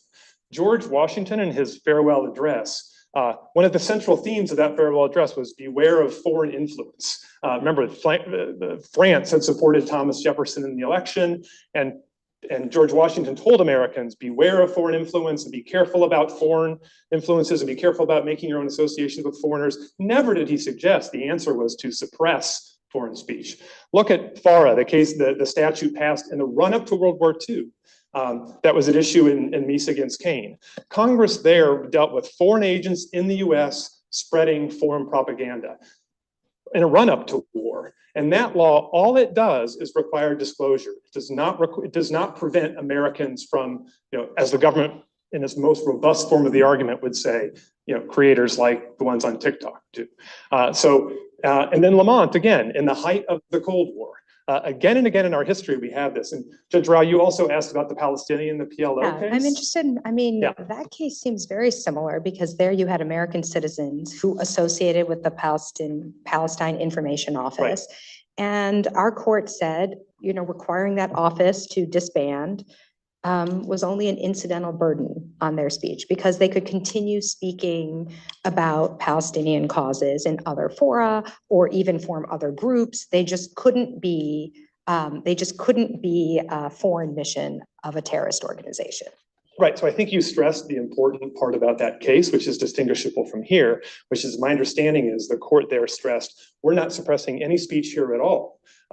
We're just preventing them from having this mission in this office, but they can still speak. Why is that not analogous to what's happening here, right? The Congress has decided that TikTok US cannot be owned by effectively a Chinese corporation. And so that leaves creators that you represent free to continue speaking on TikTok US if they divest or on other platforms or create a new platform or any number of other ways they could continue sharing their content. Right. So remember, I think the facts would show that divestiture is impossible, but leaving that aside for the moment. But you said that your argument doesn't depend on it. Doesn't. So let me I just wanted to put a pin in that. So So there's a couple of big differences between what you're describing in this case. So the first is that there are not interchangeable mediums for our clients to speak on. And I don't think the government seriously dispute the declarations that show that TikTok is unique in terms of how it looks and feels, the audience that people are allowed to reach. So one of our clients, reaches millions of people, has millions of followers on TikTok,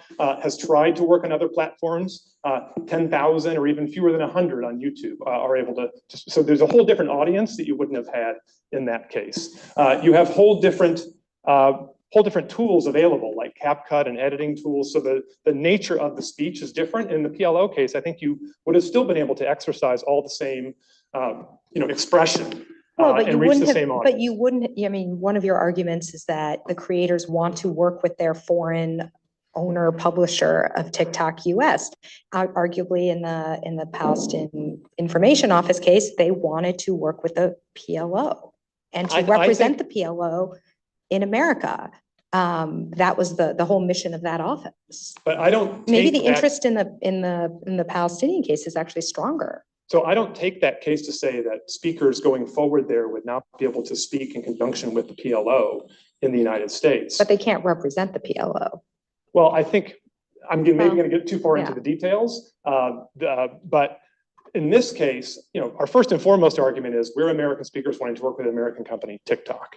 If you cut through that and say, well, what about ByteDance? For all the reasons I've said, we have a fundamental interest in being able to work with the publisher and editor of our choice, even if it's a foreign editor or foreign publisher. I mean, the implications of writing an opinion that accepts that argument from the government truly are staggering. As we noted in our brief, Democracy in America is written by a French author sent by the French government.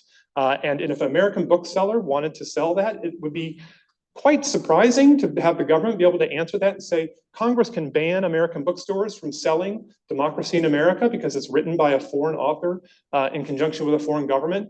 Blackstone's commentaries could be banned. These examples don't really get to, I mean, we're not talking about banning Tocqueville in the United States. I mean, we're talking about a determination by the political branches that there's a foreign adversary that is potentially exercising covert influence in the United States. Yeah. It's very different Let from me walk selling a through book. that. You So know? I don't want to be histrionic, Yeah. so let me walk through that. As I take the government's opening argument and even the suggestion maybe that some members of the panel voiced about Justice Barrett's concurrence, the first argument is simply because there is foreign ownership in the TikTok chain. That itself makes this not a First Amendment case or prevents First Amendment claims from being raised. So that's my answer that I'm just giving. That can't possibly. Okay, be so right. look, there's the First Amendment maybe, covers this, right? Yes. It's So implicated the by First this. Amendment by this covers act. this. And then the question is the argument that the Supreme Court squarely represented in that choice, that it is an impermissible government motive to regulate, to change the curation of speech on an internet platform any different because you have a foreign owner? And I think the answer has got to be no. Certainly when you have American speakers, for all the reasons I've said, American speakers who are Well, entitled to Justice see Barrett that at least thought information under Justice Lamont. Barrett at least thought the answer to that question was yes, because you said, is the analysis any different because you have foreign ownership? I thought the entire premise of her concurrence is that the analysis is different. Well, I can't remember the exact words she used, but I think it's a question that you would ask. I think at the end of the day, let's just say the conclusion is no different because under Lamont, under Whitney, under just basic history and tradition of this country, there's no example in law or judicial decisions of an American speaker being treated any differently because they want to associate with a foreign publisher or a foreign co-author or sell a foreign book as compared to an American one. And then I think the last point. The statute there's doesn't two other apply, points. I'm sorry, the statute doesn't apply to all foreign editors or publishers or what have you. It applies to foreign publishers or editors from four specific adversaries. Right, so I So think, instead of saying foreign control, let's say adversary control. Okay, Right, at every so- point in your, think of it as adversary control and then go on. so I think we're exactly at that same, we're in strict scrutiny. We're asking now whether foreign adversary relationships or control make any difference. And again, look at Lamont. Lamont is about the Communist Party. This case is allegedly about the Communist Party of China.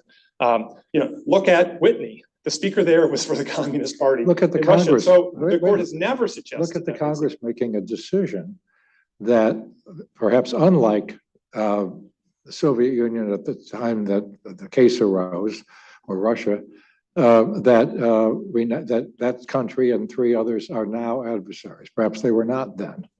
Now that we don't know, the Congress didn't speak to it until just now.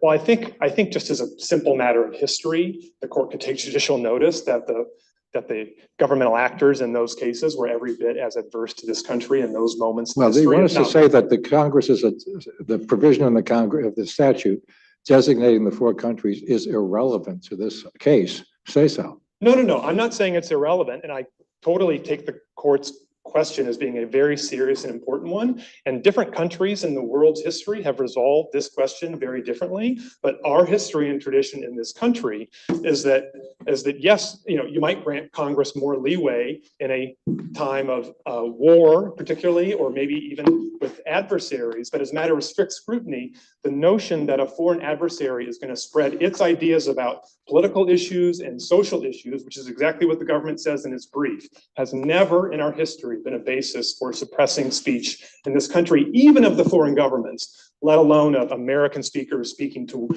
on their own terms to other Americans. And I think the last thing, Judge Rail, you mentioned is covert. Does this act suppress the speech of a foreign corporation? ByteDance would remain free to post, or to speak or to do anything else in the United States. It doesn't prevent ByteDance from doing that. It doesn't suppress their speech. No, it does. The act by its terms forbids ByteDance, any app ByteDance would own.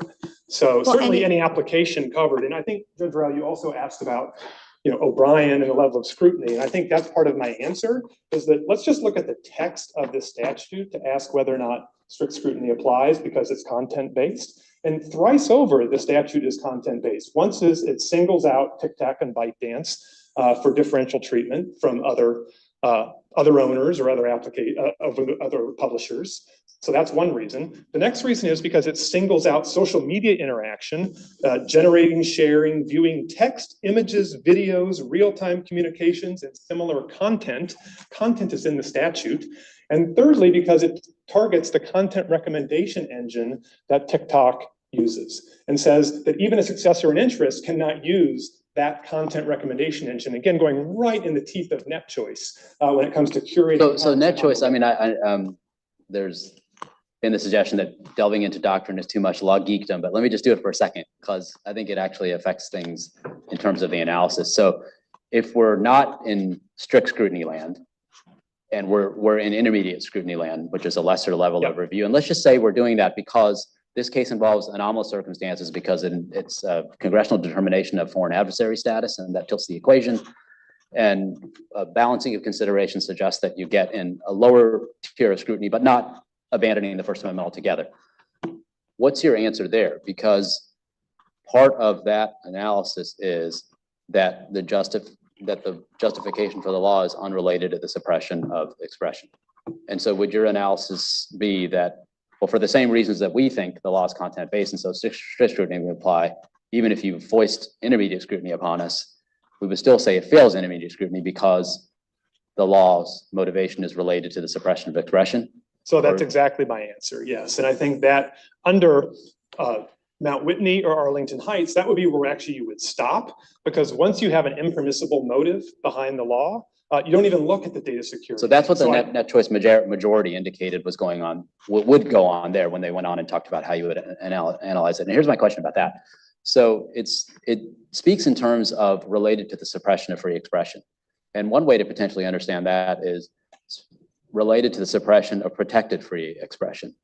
And if you're talking about the foreign organization's interests, you represent the users, I get that, the recipients, but from the perspective of the foreign speaker, if those are unprotected by the First Amendment, because under Agency for International Development, they don't have a First Amendment claim to make, then could an argument be made that the law actually is not related to the suppression of free expression, because what it's really trying to suppress is foreign ownership, and there's no First Amendment stake on that side? I think I'd have two answers there on that particular one, and then I want to do the rest of intermediate scrutiny as well. But on that answer, I would say there's still two problems. One is you still have, under the Sorrell concept, in practical operation, American speakers are silenced by, or their speech is certainly affected by this law. So you can't get out of the First Amendment problem with that formalistic move. Even if you wanted to isolate, Judge Srinivasan, the foreign speaker and make the argument you just made, I actually think then you'd still have an RAV type problem when it comes to the government discriminating among foreign speakers based on viewpoint. So remember, the RAV principle is even in a world where you're dealing with totally unprotected speech, if the government is choosing and selecting and suppressing some based on viewpoint, but not others, Justice Scalia's opinion in that case says even then strict scrutiny. No, but you can do that if the reason that you're choosing a subcategory is related to the reason that the category has a lesser status. And here the argument would be, well, the category is foreign speech. The subcategory is foreign adversary control over a really important medium. That's a related subcategory because what we're really concerned about is foreign manipulation. I think the way I would define the subcategory or the interest is the way the government puts it in his brief is the concern that the Chinese government is going to influence political discourse and ideas in this country, which I think is an impermissible motive, at least if you're outside the broadcast medium world and sort of regular First Amendment world. And so if you want me to walk the rest of the way through intermediate scrutiny, I think that the content manipulation justification fails under intermediate scrutiny, and then you should be done. Arlington Heights says that if you have an impermissible motive behind a law, and just imagine TikTok was banned, or imagine this divestiture provision was motivated, Congress said, by the fact that one particular religion over another is being favored on the platform, or too many people of one race or another are using the platform, but also data security. I don't think we'd also, once you were done with that impermissible motive, the case would be over. But even on the data security side, even under intermediate scrutiny, you need to have some reasonable means ends fit between the government's rationale. And you just don't have that here because of the e-commerce sites that are left out, the other American technology companies that have Chinese subsidiaries that are left out. There's just woefully under-inclusive, which I think tells us. As to that, under Holder, I mean, I think we extend a substantial degree of deference to Congress's and the government's assessment of how the alternatives would work out and whether they're sufficient. It may still not be enough in your view, but it's at least overlaid with a substantial degree of deference because of what the Supreme Court said in Holder. Yes, you can give the government some deference. And yes, the government doesn't have to do everything, especially in an intermediate scrutiny world, but the government still has to come in and explain in reasonable terms why it has singled out one particular collector of data and excluded everybody else. And I just don't think these e-commerce sites that millions of Americans visit as well, and these many other platforms that would be susceptible to Chinese hackers or influence or whatever the facts may be, are meaningfully different from TikTok. And I think what the Supreme Court tells us when it comes to under-inclusive arguments is, what that often is a signal that something else is at play. And that's what we think is going on here. And again, the government admits that it's the content manipulation rationale that also justifies, they say justifies, motivates, we say, this law, and that's where the problem is. And then finally, in terms of intermediate scrutiny, again, we think there's just no way to get there under under Minnesota Star and Arkansas Riders Project on the data security side. But if you could, there's still not alternative means available to my clients for the reasons I've been describing and that are laid out in the affidavits. The audience is completely different in other platforms. The tools and the feel of the medium of speech is completely different, and just the identity of the editor and publisher can't be singled out and taken away from us. Okay. Make sure my colleagues don't have additional questions for you now. We'll give you a little bit of time for rebuttal as well. Thank you, Mr. Fisher. From the government now, Mr. Tenney. Thank you, Your Honor. May it please the court, Daniel Tenney for the United States. There's been a lot of discussion of what the government's motivations for this statute were and what its justifications are. So I'd just like to start up front by making those clear. And there are two primary ones. First, TikTok is an application, and what it does is it gathers a lot of information from users of the application, both consumers of content and creators of content. And it uses that information to try to assess what sorts of videos and other content is going to be of interest to consumers and what will keep them looking at the app. They want to keep people's eyeballs on those screens so that they're continuing to consume the app. And that requires the collection of data, and that data is commercially useful to them. And, you know, in our today's society, the collection of data is an important part of commercial and advertising, figuring out how to tailor to users' needs, how to, you know, how to target advertisements or other things to particular users. The problem is that that same data is extremely valuable to a foreign adversary trying to compromise the security of the United States, knowing what Americans, you know, patterns are, who their contacts are, where they go, who they interact with, what sorts of content interests them, what sorts of contacts, what sort of content turns them off, would be quite valuable to a foreign adversary if it were trying to approach an American to try to have them be an intelligence asset, or if it was trying to figure out how to cater its messages to get messages supportive of Chinese national security rather than American. And so that data security rationale underlines the act. That has nothing to do with, you know, protected speech by American citizens. That's a separate concern.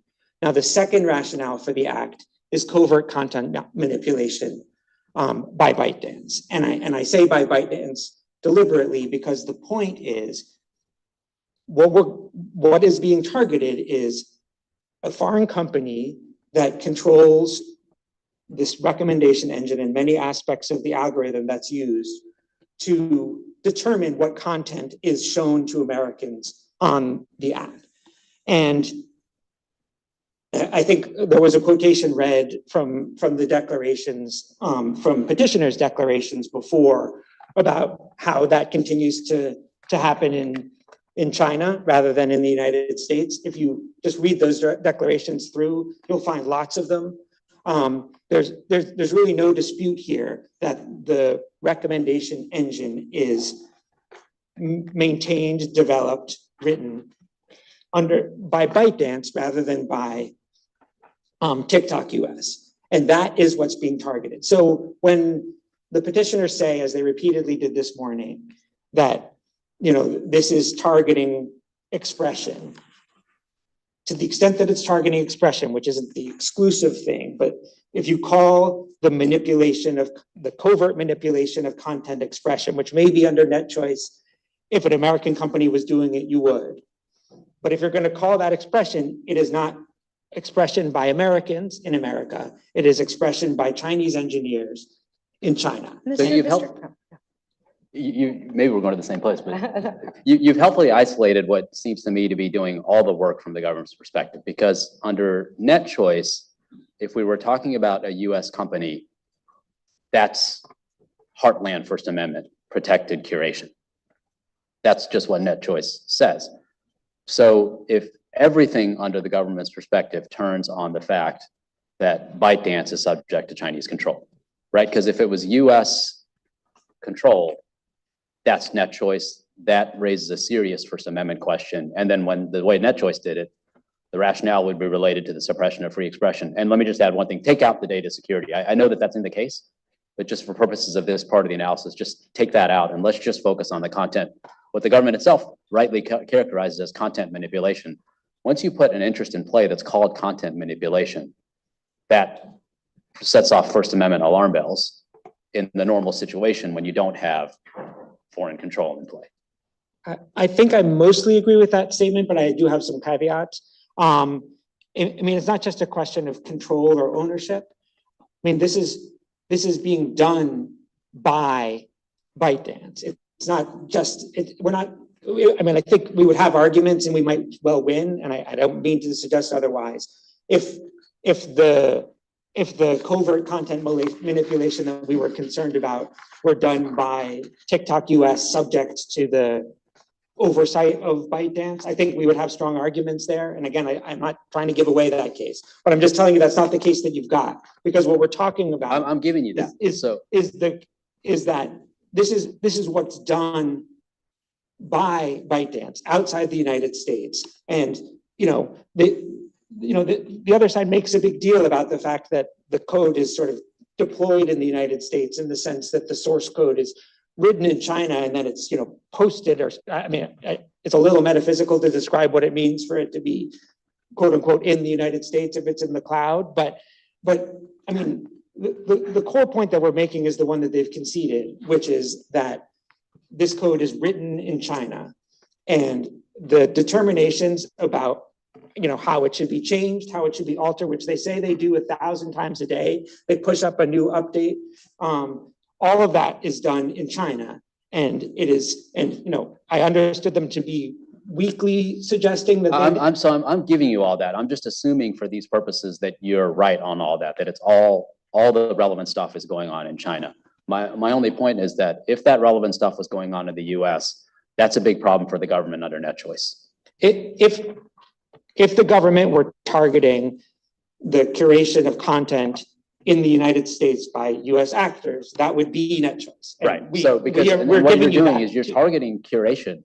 You're targeting curation in the same way. It's just that the curation that's being targeted is happening abroad at the behest of a foreign adversary. Right, with the caveat that there's other rationales too. Yes, that you focusing on discussed. this. Yes, So that's absolutely right. Right. So if we do that, then what's your answer to the proposition that even if we credit you in every respect on that score, and we assume that the foreign curator doesn't have a First Amendment claim because they're a foreign curator engaging in curation abroad and under Agency for International Development and other sources, that's not subject to First Amendment protection.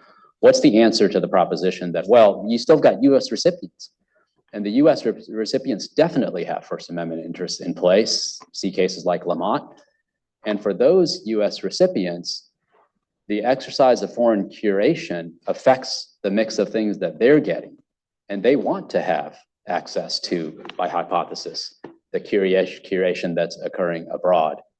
And the fact that that's being denied subjects this to serious First Amendment scrutiny. What's the answer to that?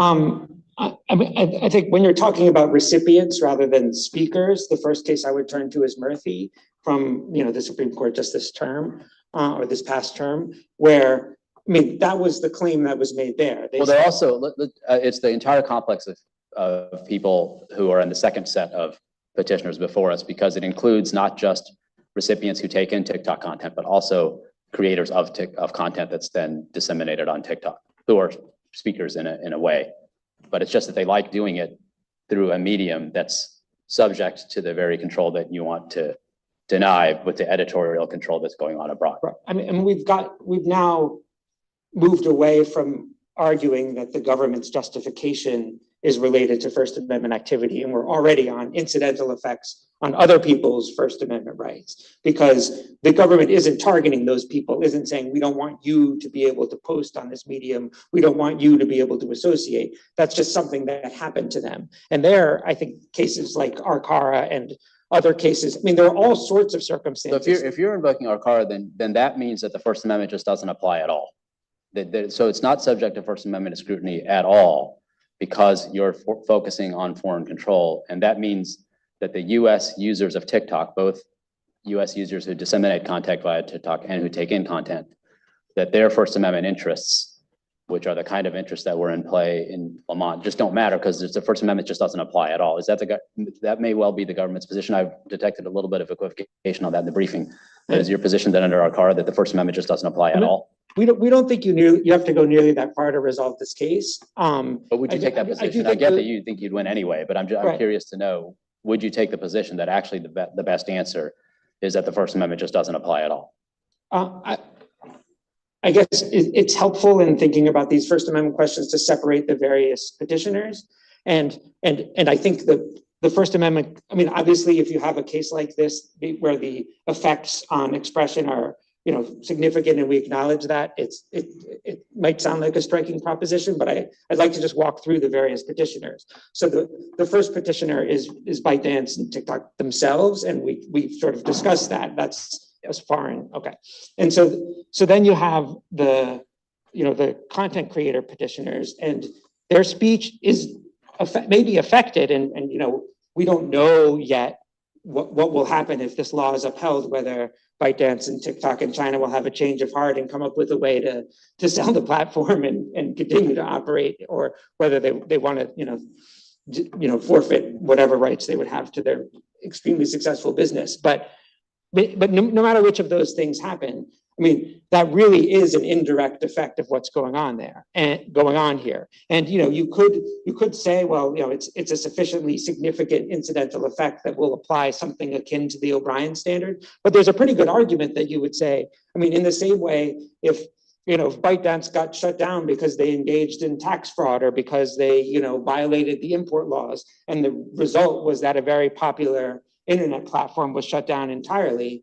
I don't think a content creator could come in and bring a First Amendment challenge and say. So as to that, it just seems there's the argument I take it the other side would make is that's markedly different, because if they violate the tax laws, it has nothing to do, the rationale for striking against that has nothing to do with content or expression. But here, at least with the content manipulation rationale, put data security to the side, but the content manipulation rationale, by its very terms, it has everything to do with content. The concern is that the curation is going to result in content that the government fears the consequences of, because they think that there's going to be curation that's going to affect American consumers in a way that's going to be problematic for the US's interests, which may well be right, and we may well need to defer to that. And the question is, does the normal First Amendment calculus kicks in, where in that situation, what the system relies on is counter speech or different ideas.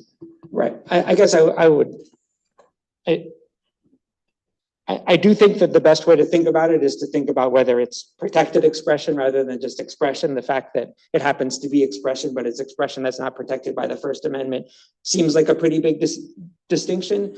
And I think that for the same reason, the idea that sort of counter speech, in addition to some of the practical problems with counter speech in this area, the idea that the reflexive reaction that counter speech is the right answer tends to relies on cases in which you're talking about protected expression rather than unprotected expression. And I understand that the fact that this is unprotected expression that is justifying this in part, again, is something that, complicates the analysis from these other cases. And that's part of why, we think we so readily prevail under really any First Amendment standard, but certainly under O'Brien, that that's why I led my answer by saying we're not asking the court necessarily to go that far. But it is the case that if there is a concern, a range of national security of concerns, some of which have to do with unprotected expression, there's certainly a good argument that the First Amendment implications of that are materially lower, and maybe even if all you're targeting is unprotected expression, go all the way down. So when you say unprotected expression, so you mean that it's expression that, because it's occurring abroad, cannot give rise to a successful First Amendment claim on the part of the person whose expression abroad is being restricted. And if that's true, if that's the government's understanding of the natural fallout of that, then I take it then it could be the case that the Congress could just pass a statute that says no foreign entity abroad can send speech into the United States. I don't think so, for various reasons. The other side talks about the Lamont case a lot, and what the Supreme Court said in Murphy about First Amendment standing of recipients of speech is that it requires this sort of close connection. And Lamont was, people were getting mail addressed to them, and then the government was asking them to raise their hand and say, I want to receive the communist propaganda. And the Supreme Court said that wasn't okay. And so if, obviously if somebody, we don't, obviously we're not here to quibble with Lamont, which is Supreme Court precedent, but it doesn't hurt our case here because, what the Supreme Court said in Murphy itself was, if your interest is just this sort of, sort of broader, there's a lot of things that I want to read and I'm sort of a general consumer. They didn't even think they had standing in that case, much less sort of a strong First Amendment claim. And so the point here is just if the speaker itself doesn't have a claim, it's strange to say, well, the listener does. But Mr. Tenney, so, I mean, maybe moving away from the creator petitioners to TikTok US. I mean, so TikTok US is a US corporation. I mean, it's a wholly owned subsidiary of ByteDance, but it is a US corporation. I mean, what about the First Amendment interest there? I mean, does the government recognize that TikTok US as a separate corporate entity has First Amendment rights? Yes, To, of content moderation and, all the other things that, for instance, the Presser Declaration says occur by TikTok US. Right. Yes, and those are incidental. I mean, TikTok posts things on TikTok US posts things on TikTok, they say, and they engage in some content moderation that occurs after the recommendation engine. The problem there is none of that is what's being targeted here. I mean, they're saying that this is sort of singling out a speaker, but that's not what we're going after. And one way we know that is But if TikTok US is engaged in expressive activity, which I think you just said they are, at least of some sort, then the act does single them out, right? It requires TikTok US to be, divested of its foreign ownership. I mean, it doesn't single them out because of their own First Amendment activity. It singles them out because I mean, there's no indication in this record that Congress said, we don't like the things TikTok US is posting. We don't like the way that TikTok US makes decisions about. Oh, but TikTok US is an entity engaged in expressive activity. Well, the book. So why is this case then not like Minneapolis Star? I mean, it's a lot more like Arcara in that regard. It was a bookseller and they weren't going to be able to sell their books. And the Supreme Court said, well, I understand that the consequence of this is that you won't be able to sell your books, but the reasons that the government is going after you has nothing to do with your books. But in Arcara books, the statute was a generally applicable statute against, prostitution or, places hosting, unsavory activities. But here the act itself, singles out TikTok. And TikTok is, as you've said, an entity engaged in expressive activity. I guess obviously whether it's the Congress that's doing the selecting or the executive branch, I'm not sure would affect the First Amendment analysis, but just to answer your question as directly as I can. The relevant First Amendment question, at least in terms of talking about who's targeted, is whether there is a motivation for the statute or the act, whether that depends on the expressive activity of the regulated entity. And so here, the expressive activity in which TikTok US engages is not creating the recommendation engine, because that's done by ByteDance, not by TikTok US. And the data stream is not expressive activity either. And so we don't have a circumstance in which a US company has been targeted because of its expressive activity. That's just not this case. Because of its expressive activity, but it is an entity that engages in expressive activity, like a newspaper choosing, editorials to run. Right, or like a bookstore, which is what we had in Arcara. And the point is that, there are, I guess I'll make 2 points. One is, at most you would get to O'Brien, and that's what Arcara was, a debate about O'Brien versus. So we're not getting all the way to strict scrutiny no matter what. But even just to take the point a step further, there are, as Arcara pointed out, and I don't think could be seriously disputed, there are government actions all the time that target entities that engage in First Amendment activity, and if the government actions are justified and motivated by things that do not target that expressive activity. But this one, I think that's. So you might satisfy intermediate scrutiny, but there's still a question about the fact that the First Amendment applies, because one of your arguments is that it really doesn't apply at all.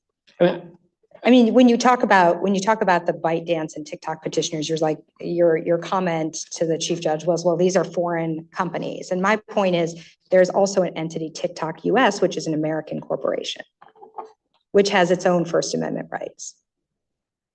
As an American corporation under AIT and other cases that I mean, I guess another question is the government making an argument that the separation between TikTok US and ByteDance is a sham, or that they're fully controlled by ByteDance in a way that makes the corporate form not something we should pay attention to?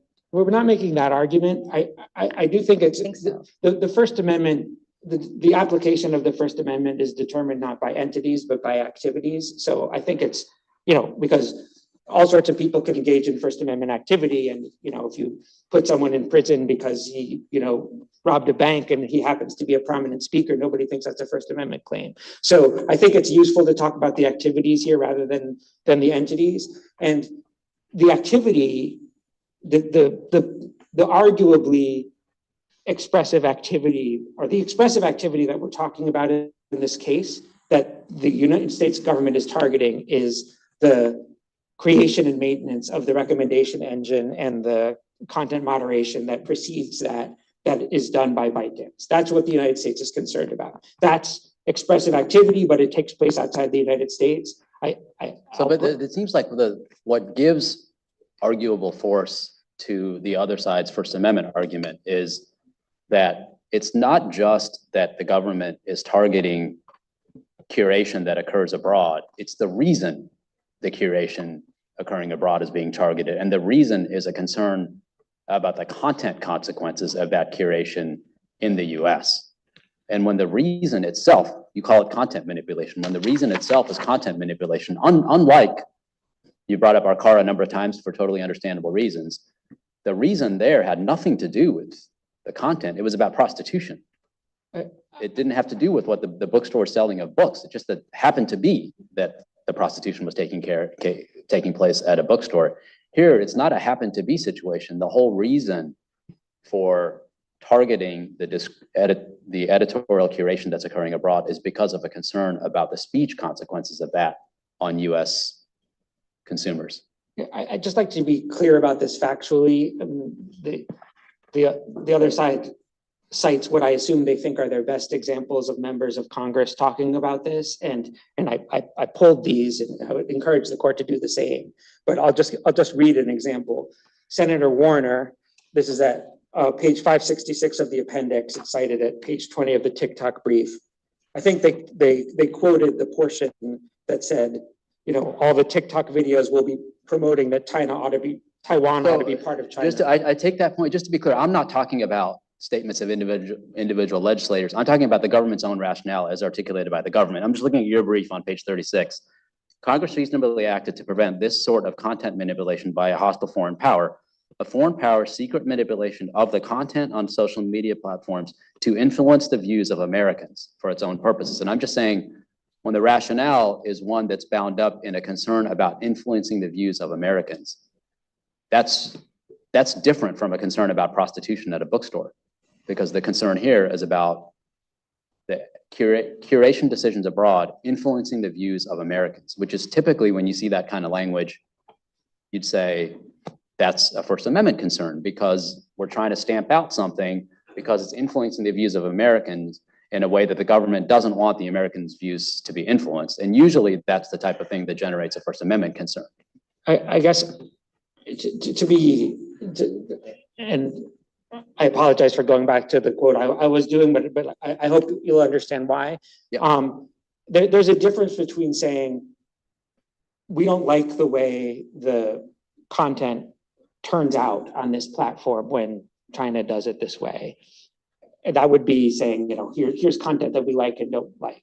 Mm-hmm. That's different from saying we don't want China to be in charge of what this platform turns out. And so what Senator Warner, the full quote of what he actually said, again at 566 of the appendix, is they could switch the algorithm a little bit, and suddenly all the TikTok videos will be promoting that Taiwan ought to be part of China. And the problem here, it's the covert content manipulation. But suppose it was potentially two US owners. Just take foreign ownership out of play. And suppose that what happened is the government has a social media platform that's owned by a company in the US. And that company in the US, the government has concerns because that company in the US is potentially manipulating the information in a way that the government doesn't like. And so what the government says is, I just want to stop that company from, all I'm talking about is ownership and control. I'm not talking about anything else. I just want to switch that ownership from company A to company B.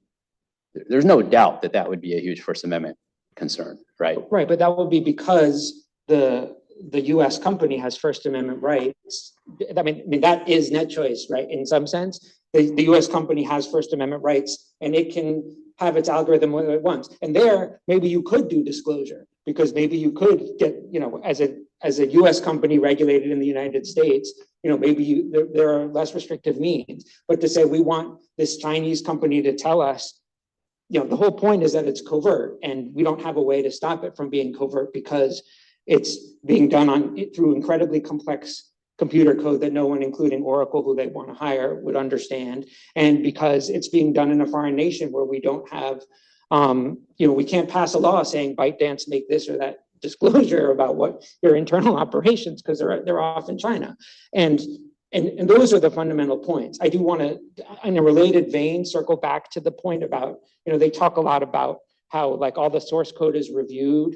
I just want to say something about what that review entails. And this is again from their own declarations.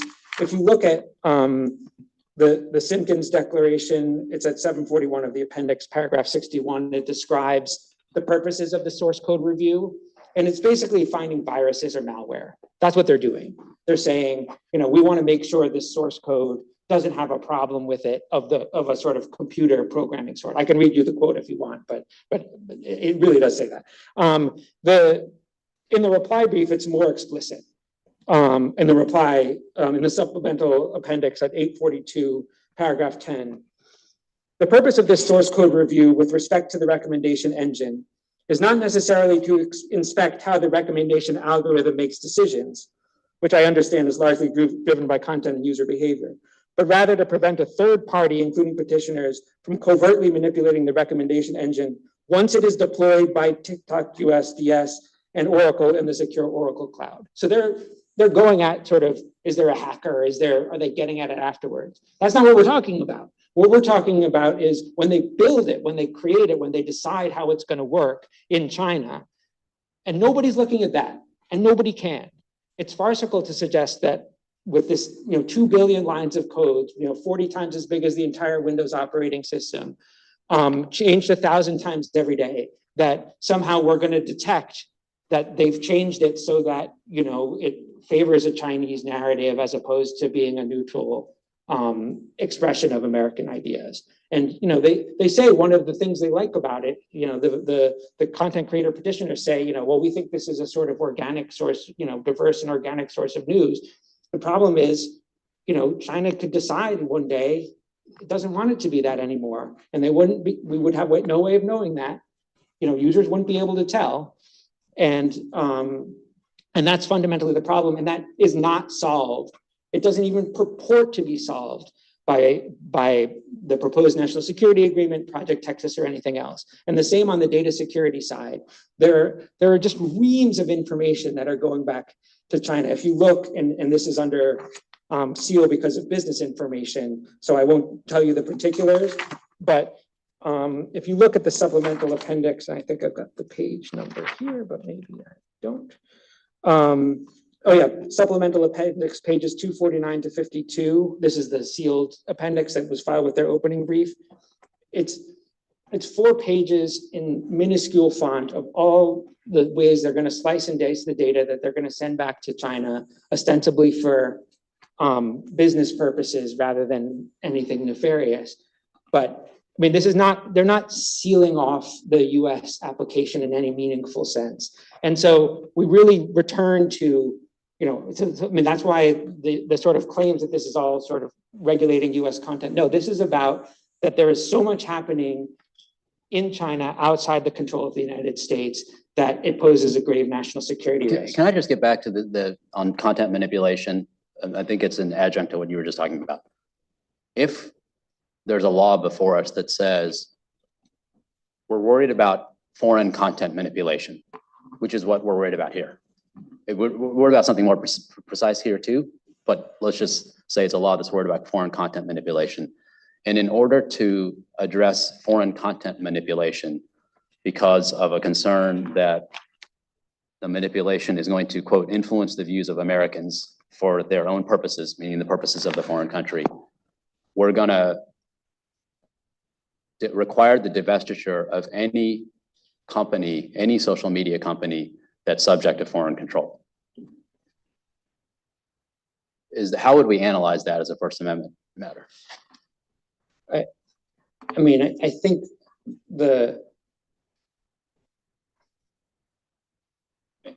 it's so tricky to talk about what that's regulating because of its breadth.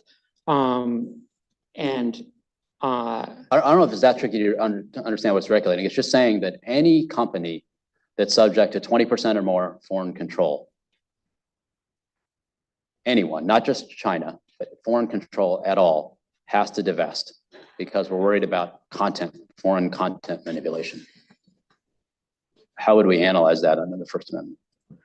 Or would it just not even be a First Amendment? I mean, I guess the description of foreign content manipulation, I'm not sure where that would have come from for something that broad. And obviously the idea, to the extent that you could read such a statute as suggesting that, some company operating in America, which is making all sorts of decisions for itself, we're labeling all of that foreign content manipulation. I'm not sure it's something you could do. So that seems like a very different situation. I mean, here there was a record both before Congress and there's a record before this court about precisely the covert content manipulation that's being targeted and evidence that it in fact occurs abroad and that divestiture would solve it. And that to the extent that there are activities occurring in the United States, Congress was careful to provide a mechanism. They say China won't let them. I'm not sure why that's supposed to make us feel better, but there's a mechanism to preserve what's going on in the United States to the extent consistent with that rationale. That seems quite different. I don't know that you could, even if you said it was foreign content manipulation, I don't know that you could. So the difference, the reason why that law might be potentially problematic, whereas this one isn't in your view, is because of the record of the capacity of foreign content manipulation, in fact, to occur in these circumstances. I think there are sort of, broadly speaking, you could distinguish that both in terms of the application of any form of First Amendment scrutiny that might apply, and in terms of what sort of scrutiny would apply. So taking those one at a time. In terms of the application of any First Amendment scrutiny, they wouldn't have anything remotely resembling the national security record that we have here in terms of a compelling interest or in terms of the tailoring. So obviously, if you were applying any form of First Amendment scrutiny, that would be markedly different. In terms of what level of First Amendment scrutiny to apply, here we have a very robust record demonstrating that what is being targeted is not protected expression. And it doesn't sound like from your hypothetical you would have anything of that sort in that case. It would seem like what's being targeted is something much more general that would sweep in lots of conduct, expressive conduct by Americans, ostensibly because it's influenced in some, in some way not articulated by foreign companies. That just seems, it obviously is a lot broader, but it seems constitutionally significant that it's that much broader. So you could distinguish it on both grounds. And here, as I said, we have very strong arguments about the level of scrutiny that applies, and also very strong arguments that any type of scrutiny, including strict scrutiny, given the national security concerns, would be satisfied. It would be very peculiar to have a statute that applied to all foreign ownership. In this, without that kind of a record, that would be including the 4 other countries that make up the 5 Eyes with which we have the most intimate security arrangements. That would include Canada, United Kingdom, New Zealand, and Australia, but also countries as to which we have other kinds of partnership for defense relationships, NATO and so on. I mean, this is so clearly targeted, not just at TikTok and ByteDance, but at China. And the record that you've compiled is all about China. Absolutely. Not even the other 3 adversary nations. They're not relevant here. Right, exactly. And that is an important point, that this is a very specific record about a very specific concern. And that's the result under applying First Amendment scrutiny, as opposed to whether the First Amendment kicks in and in what way in the first place. It may be that the record and all the particular concerns affect the result. But I was trying to understand the implications of the government's approach for the analytical method that we would use. And can I ask one last question just about Lamont? And so under Lamont, you have a situation in which the government was unable to do what it wanted to do there because of the First Amendment interests of the US listeners in the communist, as we call it, propaganda. Could the response to that have been to adopt a law that just barred the propaganda from coming into the US in the first place? I'm not sure how you would accomplish that. I mean, the line that was discussed in Murphy and that, was tied into the listener standing cases that the Supreme Court has had over the years was more tethered to sort of whether there's a particularized relationship and whether they have some First Amendment interest. I mean, you might be able to justify it, but in terms of, someone having standing or a First Amendment claim,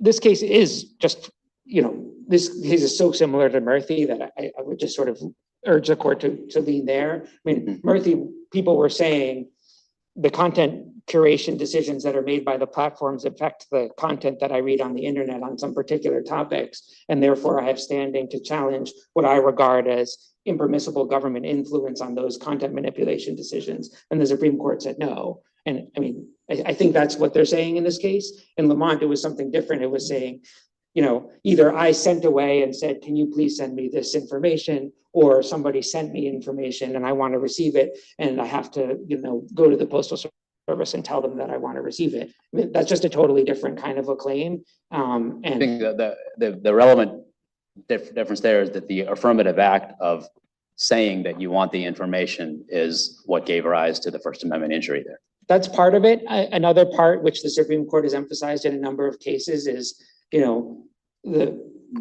the connection between the foreign entity and the U.S. entity. They've required something pretty specific. I mean, in Murphy, they described the prospect that any listener would have standing to challenge the inability of someone else to speak as startlingly broad, and that was all U.S. I mean, that entire case was in the United States, and I think combined with the idea from Agency for International Development about sort of exporting your First Amendment right, it would be startlingly broad if you could say, well, I understand that the speaker has no First Amendment rights. I understand I have no particularized connection to the speaker. I'm just someone who wants to read what they say on the internet.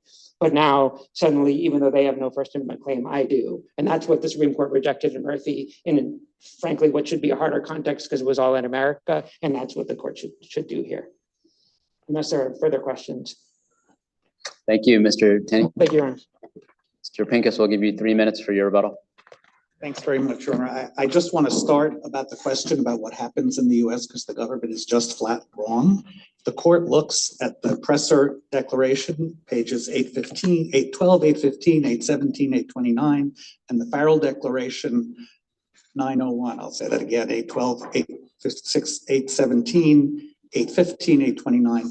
They talk about how the recommendation engine itself is influenced in the US. It's trained in the US on US data. It's modified in the US based on US content moderation decisions.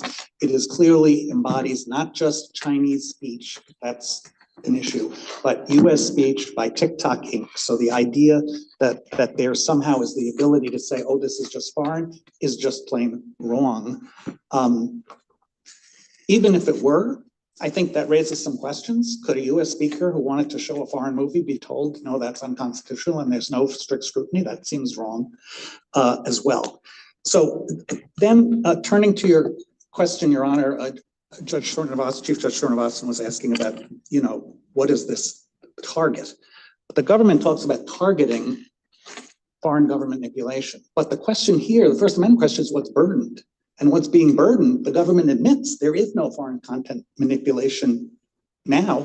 There may never be. What's being burdened is US speech by US users and also as a result of the US decisions with respect to the content moderation engine. I want to talk about the alleged hoovering up of information because it's just wrong. The government talks about precise location data. That's GPS data. That's what that means. And the reason GPS data is important, as the Supreme Court said in Jones, is because it lets you create a dossier about people. GPS data is not collected. User content data, the user contact list data, as Mr. Fisher says, it's voluntary, but more than that, it's anonymized. The record makes clear it's anonymized. The record 847 to 848, the government says that anonymization doesn't work. That's talked about there too. It's a standard technique that the US government uses all the time. The government tries to make something about the fact that some provisions in the NSA permit some parts of data, some data to be sent to China. Some of that is data that is a result of e-commerce data. There's an e-commerce site. The law requires the collection of that kind of data. The government didn't want in the negotiations, didn't raise that. If that's an issue, we'd certainly be prepared to talk about it. The other thing is, I think the government's argument here is premised on the idea that Congress somehow made the determinations that the government relies on. There's zero evidence of that. That's the problem here. Congress had a lot of reasons. The government read one quote about the record. There are numerous quotes about content currently on TikTok, non-manipulated content that were the concerns of Congress. We just don't know what Congress did. And in the First Amendment context, we've got to be pretty careful about what those rationales are. It seems to me to invalidate the law here, the court can rely on existing precedent, News America, strict scrutiny, the failure to consider disclosure and other options. Disclosure is an option here.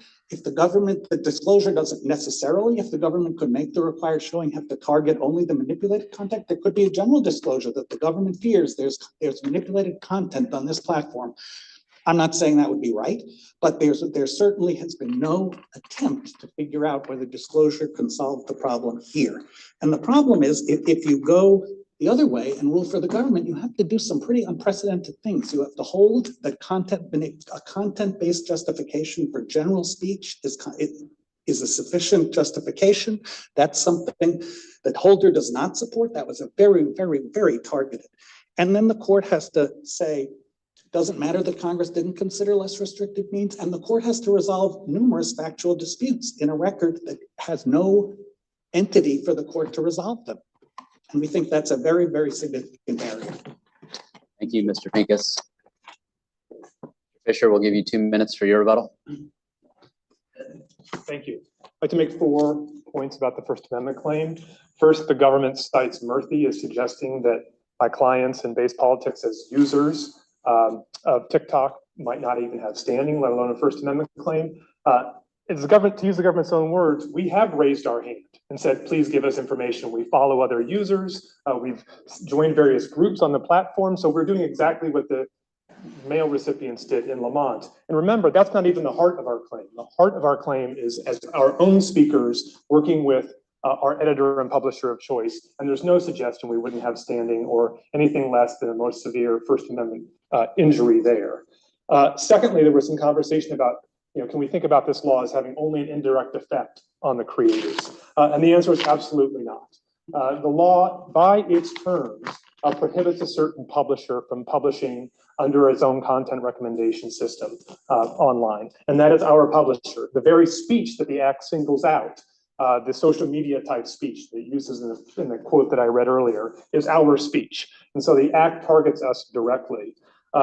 Even if it didn't, Sorrell. Ask you about that. Take the example of the case in which a bookstore was closed, couldn't meet code requirements and ended up having to be closed. And of course, the readers were the collateral victims of that. So if, however, the bookstore is validly closed for that reason or about to be, if the law says that's fine, the bookstore has to meet code and it's not meeting it, you say then the readers would have the opportunity to be considered in that final decision and sort of want an exception to the code because it would impinge upon the readers. I think there'd be standing there for the injury, but I think that would be a losing claim under ACARA for the reasons Chief Judge Srinivasan was discussing. Fair enough. But also just remember, even if it were not direct, as I've described, Sorrell says you look at in practical operation, how the burden exists under the Act, and our speech is being silenced, so we satisfy that. Judge Rao, you asked about sort of the covert nature of the alleged manipulation and how a disclaimer might work. Let me say a couple things about that. One is, it just strikes us as an odd argument to say that an editor and publisher can be, suppressed, or people can be banned from working with editor and publisher simply because they might consult or be even controlled by other third parties. Publishers in this country every day speak to US government officials and any number of other third parties to make their publication decisions, and that's never disclosed to the public, and let alone even the authors sometimes. So it just strikes us as a very odd argument to begin with. But even if it were an argument, you asked what a disclosure might look like, the government could issue its own warning, or maybe even, as the company suggests in its brief, something like a Surgeon General warning on the platform itself. From the creator standpoint and the user standpoint, that would be a whole lot better than shutting down the platform. If the government thought it was factually accurate and could justify a warning that says this might be influenced by Chinese government officials, that would be a lot different than shutting down the platform, and that would fully meet the government's covert interests, covert manipulation interests. And then finally, Judge Ginsburg, I want to return to your question. Isn't this unprecedented in a sense, foreign adversary, content manipulation and the like? And the answer is no. Our country throughout history has come up against this problem. Let me just isolate one example, which is the Whitney case. In that case, the Supreme Court actually accepted the government's argument, the state of California's argument, that it could suppress speech of an American because it was spreading communist propaganda in conjunction with the Soviet Union and Russian officials. And the court said it was allowed to do that because it was tending to incite crime, disturb the public peace, or endanger the foundations of organized government. Now that majority opinion drew a separate opinion from Justice Brandeis that has carried the day of history, and that majority opinion has been interned by the Supreme Court itself. We urge the court not to go back down that road, and for two reasons. One is, even the level of lawlessness and imminence described in that opinion is nowhere present in this case. The most the government is here today to say is that China might someday influence the content on this platform that 170 million Americans use. We are miles away from even the assertion of the majority in Whitney, let alone Justice Brandeis' dissent that carried the day and said anything short of incitement to violence is protected speech in this country, even if done in conjunction with foreign actors. And so that's the principle I leave the court with, whether it's foreign actors, whether it's US citizens, or any combination of the two. What we're talking about in this case are ideas, and ideas about politics and social governance, and baking and sports and agriculture. And it is the tradition in our country to protect those ideas. And that's what this act, unfortunately, does not do. Thank you, counsel. Thank you to all counsel. We'll take this case under submission. Stand, please. This honorable court now stands adjourned until Thursday, September 19th at 9:30 a.m.